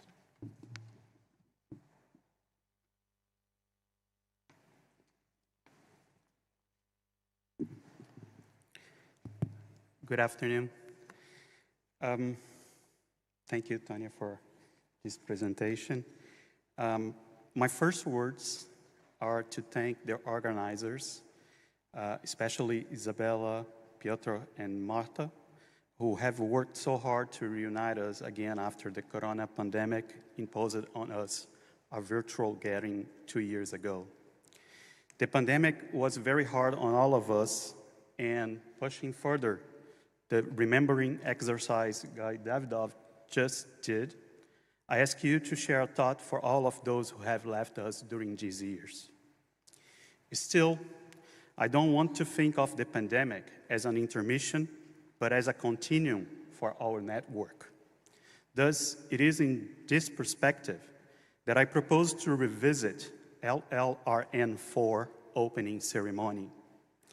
On the occasion, we celebrated Professors Mark Friedland and Anne Nonhauser-Henning's lifetime contributions to our field, just we celebrated today Professors Adele Blackett and Janice Belach, and revisit the 2021 winners, Professor Matthew Finking and Monica Schlachter. Among the key speakers' presentations, we had Professor Guy Mondlach discussing the future of labor. You can see his presentation at YouTube. You should do it, don't miss it. His proposal dealt with 3 international reports: The Changing Nature of Work by the World Bank, Employment Outlook, The Future of Work by the OECD, and Work for a Brighter Future by the ILO, which he analyzed to point out convergences and divergences. At the end, drawing 3 different scenarios, he conducted a poll among us to decide whether labor law was disappearing, changing object, or renewing its old and long-enduring object. As I remember, the audience refused its extinction and split, 1/3 favoring an object change and 2/3 betting on its renewal. Be reassured, I do not want to do a recall on the vote. As I reconnect with his presentation, it is not the future of labor law that interests me, but the first of the convergences that he detected. As he pointed out 4 years ago, all three reports presented a consensus on the role of technology and its impact on the future of labor. He summed it up on rewriting the famous boutade of Clinton's 1992 presidential campaign, and "It's the economy, stupid," became "It's the technology, stupid." I left Valparaiso struck by the perception that technology had replaced globalization as the attract-to category that explains everything for us. Here we are in Warsaw 4 years later, and technology is still the main reference on the latest reports. Take, for instance, the Future of Jobs report released by the World Economic Forum last month. It indicates that the green transition, a broader application of environmental, social, and governance standards, and macroeconomic trends such as the rising cost of living and slow economic growth are among the major trends that will impact on the future of labor. Yet, it states that within technology adoption, big data, cloud computing, and artificial intelligence feature highly on likelihood of adoption. More than 75% of companies are looking to adopt these technologies in the next 5 years. The data also shows the impact of digitalization of commerce and trade. Digital platforms and apps are the technologies most likely to be adopted by the organizations surveyed, with 86% of companies expecting to incorporate them into their operations in the next 5 years. E-commerce and digital trade are expected to be adopted by 75% of business. The second-ranked technology encompasses education and workforce technologies, with 81% of companies looking to adopt these technologies by 2027. The adoption of robots, power storage technology, and distributed ledger technologies rank lower on the list. Apparently, as indicated by the report, technology has an ambiguous impact on labor as its adoption aggregates destructive and constructive potentialities. As a matter of fact, it drives some forms of work to extinction while creating new others that demand strong investment on competences and skills which are taught and learned through new educational technologies. Briefly, technology seems to engender more technology development in a never-ending spiral. Technology is reshaping labor markets, professions, educational itineraries, and has, of course, its impact on labor law. It is true that the cornerstone of labor law, subordination, has known better days in the past and has been quite contested in the last decades. Globalization, global supply chains, outsourcing, fishing present circumstances that bring a cloudy effect over subordination, and technology is reinforcing it. As a matter of fact, this cloudy effect of technology over subordination has been perceived by labor law as a central issue concerning platform workers. Are Uber drivers employees, workers, consumers, or users? Is my employer an algorithm? Our academic labor community has produced an enormous amount of scholarship on the matter, and we seem far from forging consensus. Definitely, we have a better understanding of platform workers, but we are still dealing with key issues related to such kind of labor, such as risk of precariousness, lower income, poor working conditions, health and safety issues, and less or no social protection at all.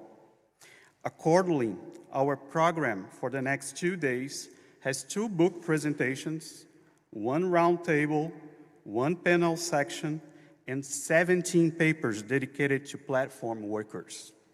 Hopefully, we should move forward in this discussion. Brazilian Labor Academy has contributed to such debate, but it's to labor litigation that I want to turn to forward two relevant aspects inscribed in the Brazilian scenario. The first one is manipulative litigation, and the second one is fishing being legitimized by the liberal tendency of the Brazilian Supreme Court. Manipulative litigation is used to describe Uber practices of strategic conciliation whenever a judicial decision recognizing an employment contract against Uber is about to be delivered by a labor court. As it is, Uber prevents labor courts from establishing precedent against its business model.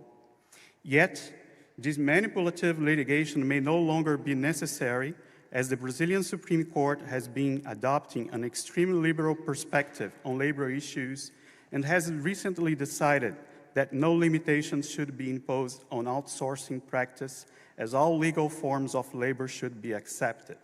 Fishing is therefore totally legitimized. Although such general decision does not directly deal with platform work, the court has given strong indications that such workers are not to be considered employees or anything alike. The most recent signal was to declare labor jurisdiction incompetent to appreciate a relation between Cabify and one of its drivers. Litigation was to be done in civil court, regardless of the fact that the driver was seeking the recognition of a labor contract. It all fits in the scenario described by Justice Barroso while explaining how he and supposedly the court are to examine labor matters brought to them. They should favor any kind of job preservation, formalization of any kind of work, increase of employability, tax incentive for employers in order to increase employability, and above all, putting an end to a post-employment litigation culture. Well, apparently, the question about quality of work is the only one missing here. Yet, when it comes to labor law, technology goes beyond the issue of subordination and affects at least two other domains: workers' control and data. Indeed, extracting a maximum of surplus value from labor force requires a strict control of working hours. Of course, workplace control tries to avoid wasting time and increase supervision, but the mechanism that indicated the transition from private time to time at one's employer's disposal was the punching clock. I remember the old pendulum punching clock of my father's tailor's shop and how it seems outdated nowadays. Punching clocks became more modern, later on digitalized, and were replaced by login and password on computers. Then biometric control appeared, and we started using fingerprints and face recognition. I read once that we were running to a working hours control system based on continuous shifts, and that has drawn political attention at the United States, as to have 11 states introducing legislation to forbid such practice. Still, as I learned recently from Professor Matthew Finking, such legislation, which is present on 11 states, does not apply if the employee voluntarily agrees to such control. Nevertheless, cutaneous ships, no matter how absurd their use may seem, apparently are no longer necessary as we move around with elements of geolocation that make full control possible. I want to point out two situations of working hours controls that have arisen from Brazilian labor litigation: the use of cell phone and bus card. Basically, on both cases, an employee would argue that he or she had done unpaid overtime and claim that working hours control systems were manipulated. Long before, jurisdictions would rely on witnesses to establish the effective working hours and eventually determine overtime payment. But technology is changing that, and instead of witness, claims are being decided based on cell phone geolocation and bus card use. As for the latter, geolocation is not directly retrieved from one's phone, which might become the case if one grants authorization, but from the mobile antennas used by one's phone during the day or an examined period of time. A similar reasoning applies to bus card use, which is usually provided for the employer to its employees, as employees who possess such card do not pay public transportation in cash, but are directly debited from the card. Its use account will indicate the time of displacement and eventually confirm or contradict its working time records. Finally, as workers' data, I turned my attention to two different aspects: social networking examination and computer surveillance. Concerning the latter, labor law seems to worry more about restrictions imposed on its use due to working conditions. Consequently, issues concerning the use of social media by an employee have drawn some attention from labor scholars. Yet, as social media gains relevance on daily life, there are other issues to be considered, and one of those is the collection of such data as a condition for hiring. Opening access to social media goes along with another issue concerning computer surveillance, which may be useful for controlling working hours, but also for mapping one's everyday life. At the end, although technology is not good or evil in itself, it seems that it is being used to place us under more intrusive labor relations, which definitely brings urgency to our research agenda, as it is up to society as a whole to decide what to do with and how to reasonably use technology. Hopefully, the next 2 days will contribute to a better informed decision. Thank you for your attention.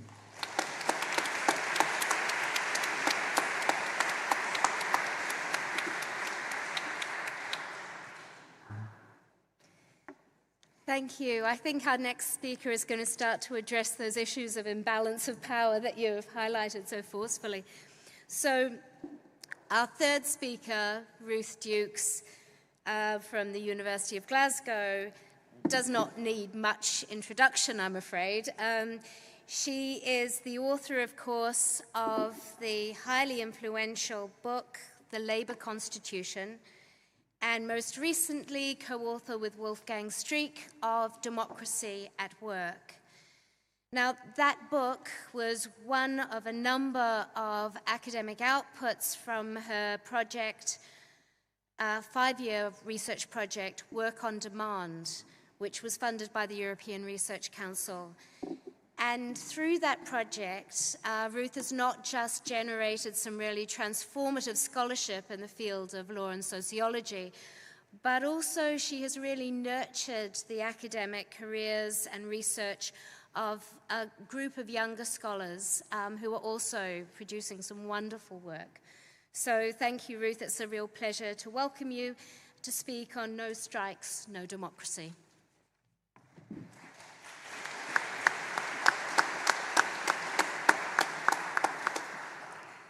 So I'll have to ask you to bear with me while I try and find my slides. Thank you so much.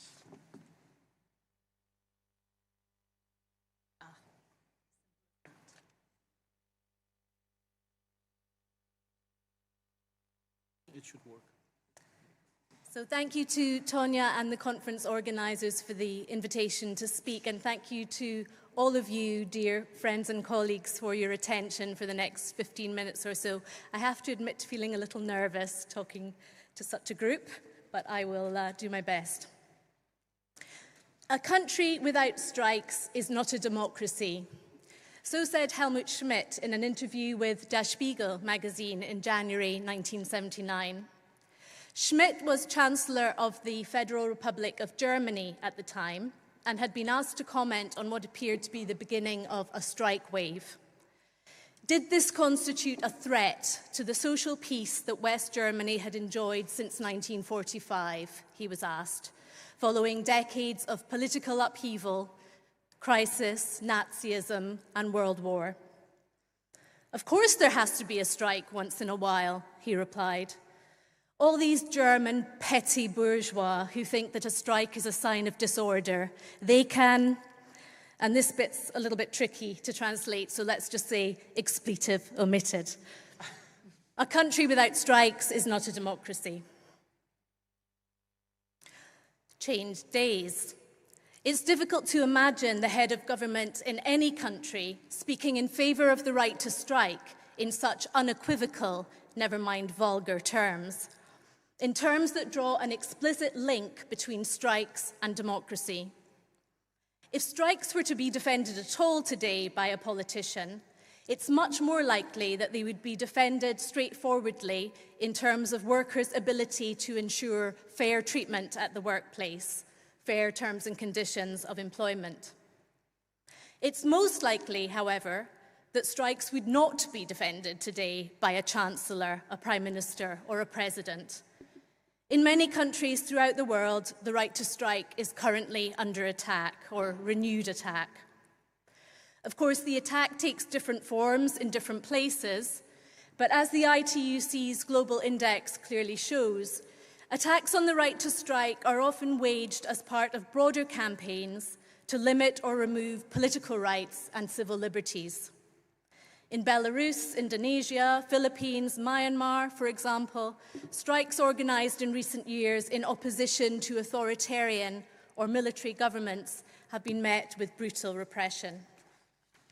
In the USA, a president who declared himself time and again the champion of the working class, or rather white working class, led quite shocking attacks on political democracy, culminating in the storming of the Capitol, at the same time as he orchestrated the weakening of already comparatively meagre labour rights. The legacy of his appointments to the Supreme Court is, it is feared, only beginning to be known.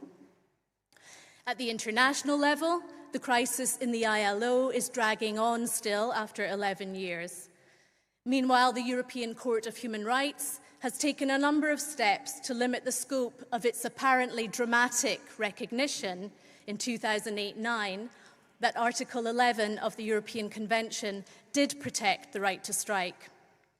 In the 2014 case of RMT and the UK, the court undermined the protection afforded by Article 11 quite significantly by ruling that member states enjoyed a wide margin of appreciation when deciding whether restrictions of the right were necessary in a democratic society and therefore permitted under paragraph 2. The RMT case before the Strasbourg Court involved statutory limitations to the pretty wide freedom to strike that workers and trade unions had enjoyed in the UK throughout much of the 20th century. In the 80s and 90s, the Conservative governments led by Margaret Thatcher and John Major legislated to limit that freedom in all kinds of ways, including an outright prohibition of secondary industrial action and the introduction of complicated rules around mandatory pre-strike ballots and notice periods. In RMT and the UK, the Strasbourg Court considered these restrictions and found there to be no violation of Article 11. Emboldened, no doubt, by that decision, Conservative governments have since acted to limit the already comparatively narrow right to strike yet further. In doing so, they've acted with an awareness that an explicit prohibition of industrial action would be politically controversial and potentially vulnerable to legal challenge before the courts. So instead of an outright prohibition, they've legislated for a series of incremental steps which taken together amount to death by 1,000 cuts, to banning strikes by the back door, as Frances O'Grady put it when she was General Secretary of the British Trades Union Congress. So just a couple, I won't go through them all, but in 2016 we had the Trade Union Act, which introduced a raft of measures, including increased ballot thresholds in pre-strike ballots and severe restraints on picketing. And then at the moment we have going through Parliament the so-called Strikes Minimum Service Levels Bill, which empowers employers to issue minimum service level notices to trade unions when industrial action is imminent. And these notices can name individual workers who will then be required by law to cross picket lines. There's no requirement in the Act that employers negotiate these notices with the union or the meaning of minimum service level with the union in question. It's worth emphasising that these limitations of the right to strike in the UK are taking place at a time when union membership and collective bargaining density are already much, much lower in the UK than they were in the post-war decades. They're taking place in a jurisdiction in which labour law no longer supports trade unionisation and collective bargaining as it used to, where the law has been used instead to curtail the freedom of the unions, not only in respect of industrial action, but also union freedoms to manage their own affairs, their own relations with their membership, and so on. If the function of collective bargaining and industrial action is understood narrowly in terms of ensuring fair treatment of workers by their employers, then it may be possible to argue that union representation and collective bargaining have been largely replaced by statutory employment rights. There's no need, so the argument might continue, to reintroduce collective bargaining or even to mourn its loss. Employment legislation is enough. We see this kind of reasoning in policy documents in the UK, even under the Labour governments that we had 15 years or so ago. One objection to such reasoning is that statutory rights without trade unions may be of little use to workers who are unable to take steps as individuals to enforce those rights. The greater objection, of course, is that protection of workers from ill or unfair treatment is not the only function of collective bargaining and industrial action. At stake in the field of employment relations are distributional conflicts, which cannot easily be dealt with by the legislature. Why not? Because the law moves too slowly, legislation is too inflexible, but above all, because without independent trade unions capable of calling their members out, governments are helplessly exposed to the lobbying efforts of capital. Without strong unions, without the right to strike, the question of what fair treatment or fair wages mean in any given context comes to be answered unilaterally by capital, wielding political and economic power. It follows that collective bargaining and industrial action are to be prized above all for their direct involvement of workers in decision-making and processes of rule creation as well as rule enforcement.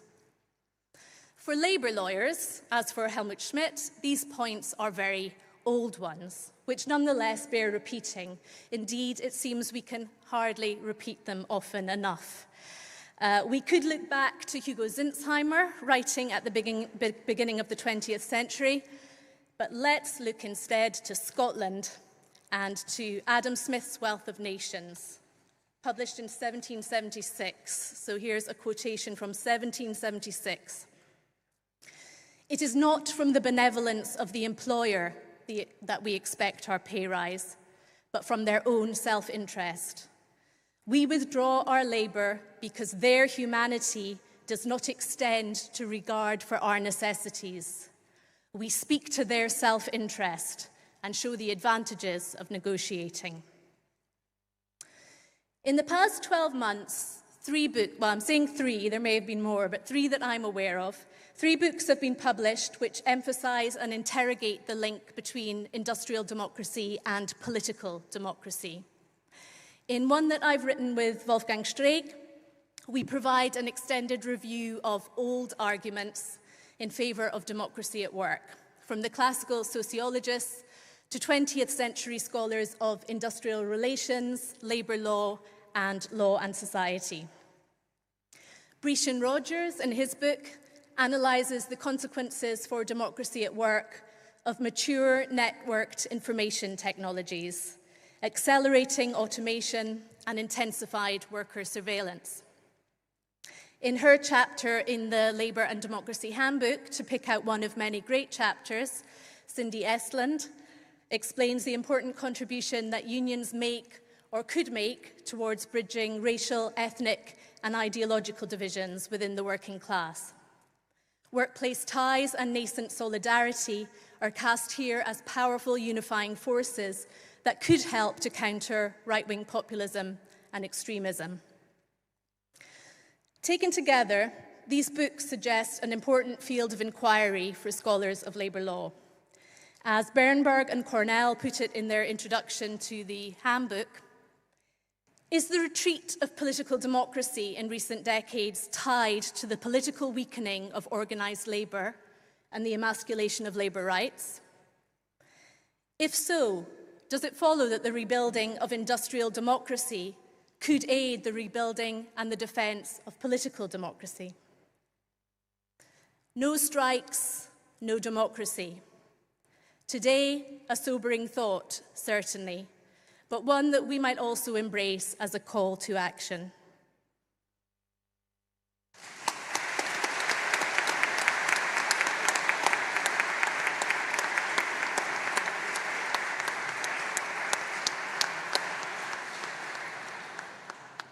Thank you, Ruth. And I expect that the issues of who is a worker and also the transformation of the labour economy around technology are also all those issues which could be redefined by collective activism around those issues. So we're moving on to our final speaker.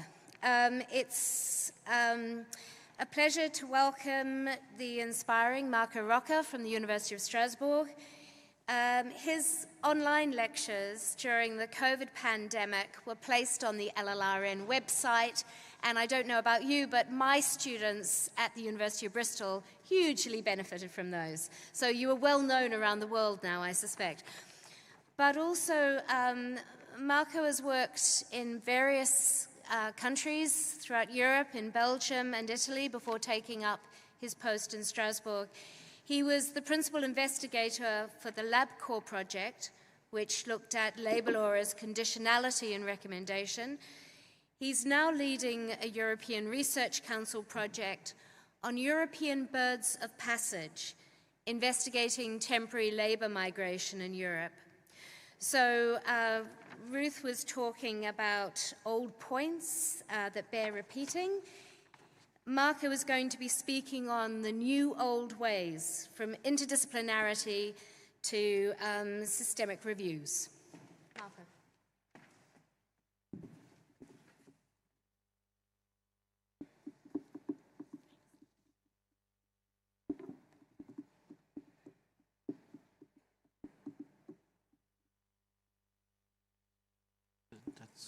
That's yours? Oh. No problem. Just make sure that it's... Yeah, on it. Yes.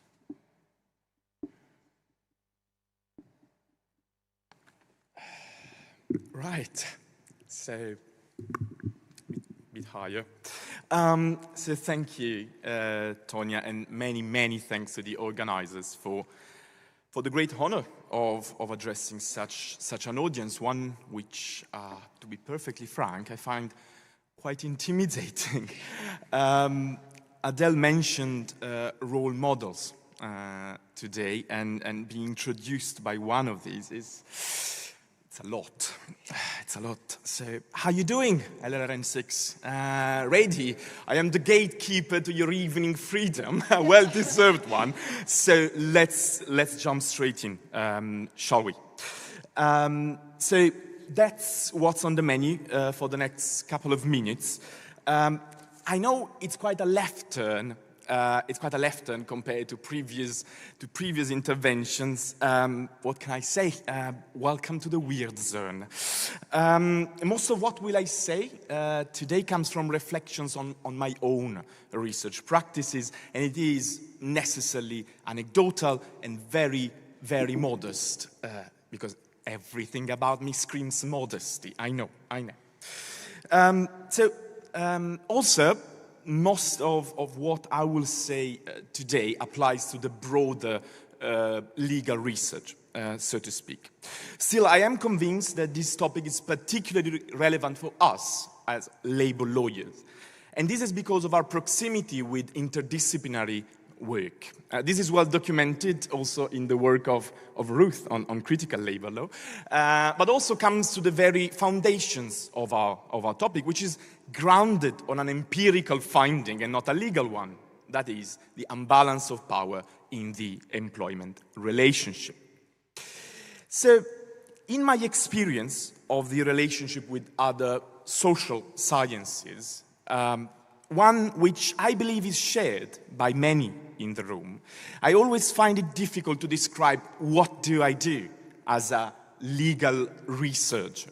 And when I try to summarize it, it always comes down to something like, I read a bunch of documents, I think about them very hard, and then I tell you the conclusions. This, it goes without saying, is not very satisfying. It's hardly conducive to effective research design, and it's difficult to communicate. Because of this, I have been trying to formalize a bit more what do I do. And I want to stress very strongly that this is not my contribution to the never-ending debate on the scientific nature of legal research, nor is it an attempt to strengthen the scientificity of legal research by anchoring it to some harder science. More modestly, as promised, this is an attempt at improving how we think about our own methods and how we communicate them among ourselves, to other researchers, and to other instances. For example, funding bodies. So as I see it, our research generally starts with a corpus. And this corpus, in most cases, is made up of text, documents, be it hard law, soft law, doctrinal contributions, scientific articles. We then analyze them in a systematic way, and we identify what I call here patterns. And now patterns can be a theory, a case law, a precedent, a doctrinal debate, so on and so forth. Hardly revolutionary, I know, I won't. It is modest. So, my next line of self-questioning dealt with this middle passage, the systematic nature of our activity. Basically, I wondered, am I systematic? How? To what extent? And more importantly, how do I prove that I am systematic? How do I explain it to other researchers? And I was confronted with this question in, the context of my research. Without going into details, I was trying to understand what does European Union law mean when it uses the expression labor market. It's everywhere. What does it mean? Okay. What I could have done, let's say under the classical approach, is to read the above-mentioned bunch of documents, let's say some seminal contributions of the Court of Justice, and then think very hard about them, and then present my conclusions in a more or less persuasive way.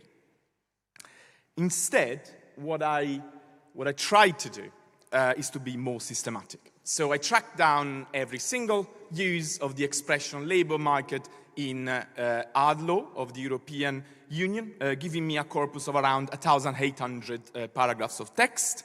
And then I proceeded to label them according to some pre-established definitions of labor market. And this was done working in tandem, but separately with one of my amazing PhD students, Audrey Deversoni. So here, I want to leave aside this coding activity, which depends on our own, of course, research design. And I want to focus on the activity of corpus construction and the way in which we tried to make it explicit and especially communicable. And again, this is all anecdotal, but I try to generalize my steps to propose a sort of protocol for systematic document analysis in legal research. It all starts the usual way, with a research question, theorization, theoretical frameworks, and so on. You know the drill, so I will not say more on step 0. So now step 1 deals with the search query itself. Here we note down which databases were used, which actual search query was used, and or keywords, which options were used, and easy to forget, the date on which the search query was submitted. All this information, as well as the rest of the information I will detail on the next steps, is to be communicated to the reader, to your colleagues, to eventually other instances. This will give us our first corpus, N1. The second step is to start refining this concept by defining what is a duplicate. Now, it might seem very easy, but it actually depends on your research design. For instance, a decision might be reported both in its online version and then in the published version in the official journal. Pretty easy, that looks like a duplicate. But then you could also consider a duplicate a journal article by the same author on the same topic, more or less in the same time frame. You know, we are just repeating ourselves. So maybe that is a duplicate. But suppose your research design is to track the importance of a given topic in academic debate over a certain amount of time. Then maybe the same article, let's say similar article, published twice, it's still a sign of relevance for the topic. So again, you need to define what duplicate means and how do you handle them. At the end of this step, normally the number of items in your corpus will have reduced, giving us N2. So step 3 deals with the relevance, okay? And it is meant to exclude or include items from N2 based on predefined criteria. This is still a fast passage. Here we include or exclude based on either automatable conditions like time frame, keywords, subject matter, or through an, let's say, fast pass through an abstract or a summary. Again, on the basis of the criteria you have identified for your research. So this gives us our final corpus, N3. So the final corpus is where we apply our method of choice.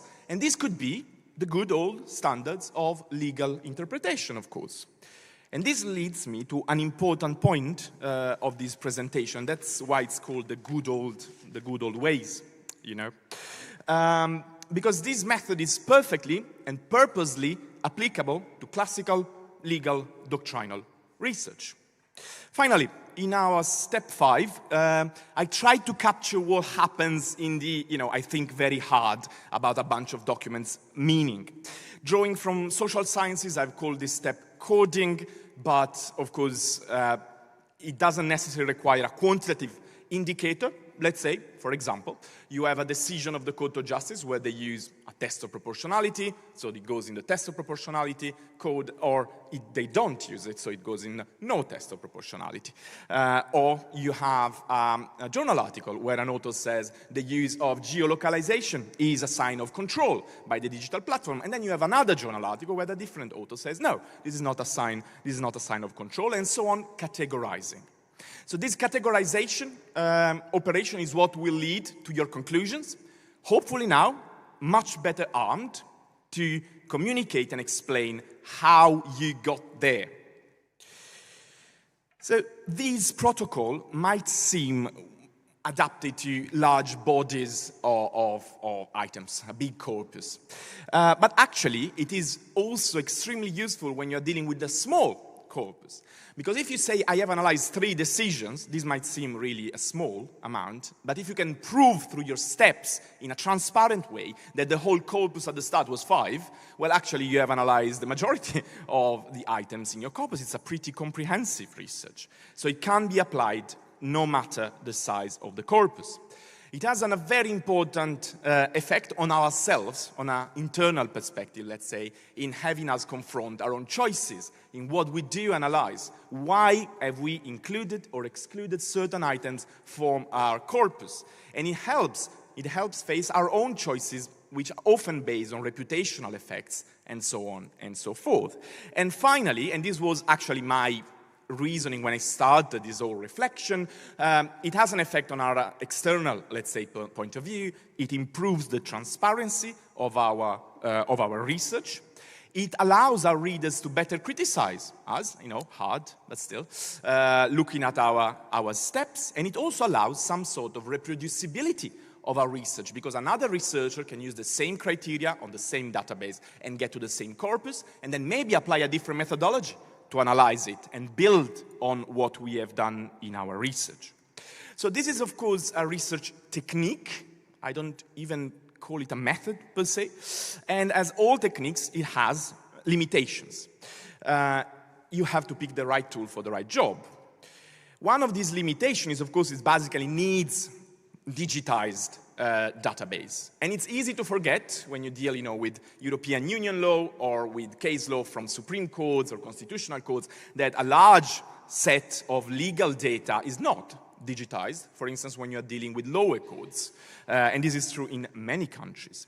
Also, and to the best of our knowledge, we suffer from the absence of a centralized database of doctrinal contributions of scientific articles, leading to the need to use different database, websites from different journals and so on, which might use different options and methods for the search. When I was discussing this with my wife, the idea essentially of transplanting systematic analysis, systematic reviews from medical research into legal research, she was quite surprised when I told her, no, there is no PubMed for legal research. And finally, and I'm sure I've heard some groaning from the audience while I was describing the steps, it is, of course, more time-consuming than just read a bunch of documents, think hard about it, give the conclusions. So it is up to the researcher to evaluate whether or not this is an efficient tool, an effective tool for their own research. My last point, as I arrive at my conclusion, this is not a necessary step for this protocol, but I want to mention that there are evident synergies with more quantified tools for analysis if you build a corpus already formalized through the application of such a protocol. And I don't claim even to understand exactly all these methods. I'm just lucky to work with people who do. What I wanted to stress here is that if you use quantified synthetic variables in your coding step 5, these clearly open up possibilities of applying more quantified methods from other social sciences or other sciences in general, which can lead to both either a quantified research output or using quantified methods to direct, reinforce, and do better legal research. And that was it, really. Thank you very much to all of you for your attention. And if anything I've said has you curious, I know you want to go for your dinner. As you're curious, angry, or excited for Excel spreadsheets, please get in touch. Thank you very much.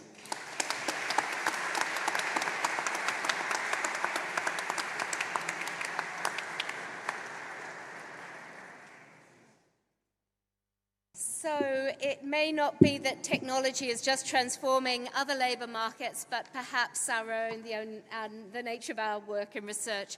I'm going to pass over to the conference organisers now to tell you a little bit about tonight's gala dinner and how to get there, and also any further messages about the conference. But thank you all for your attention, and thank you to all the speakers.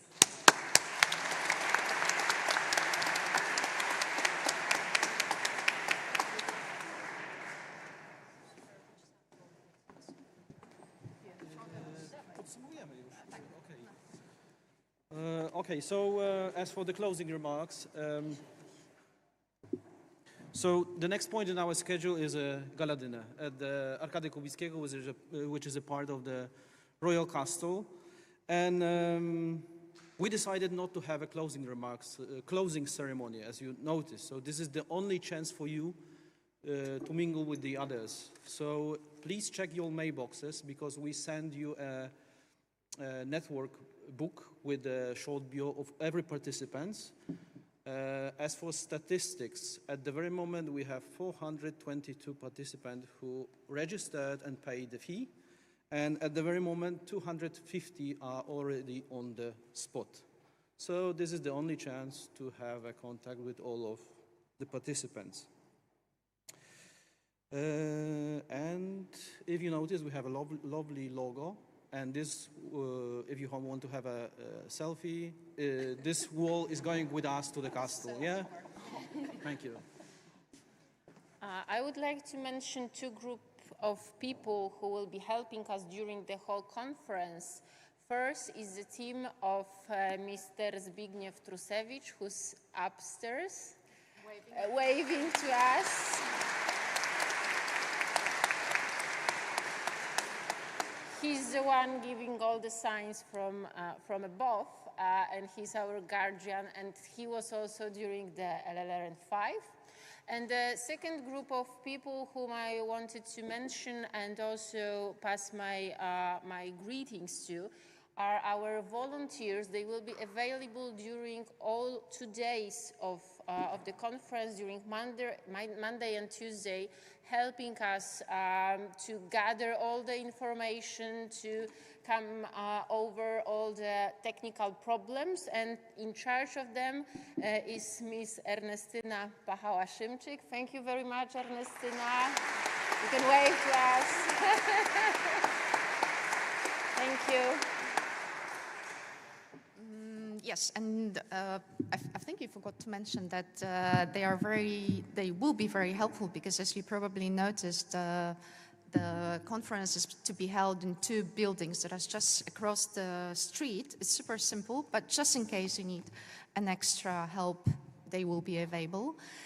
And most importantly, we do hope that you will find a bit of time to explore the country and its hospitality. So we invite you to check our website because our team, our amazing local team, prepared some really interesting information for you. So what to visit, how to get there. So everything is available under the rubric practical infos on our website. Okay, I think this is it when it comes to technicalities. So yeah, let's see. Thank you for today. Thank you for a really inspiring opening ceremony. I think we couldn't imagine a better one. And we are really looking forward to the next 2 days. And yeah, before we get there, let's really try to celebrate during the gala dinner. So see you soon in 2 hours. Yeah, see you. Thank you.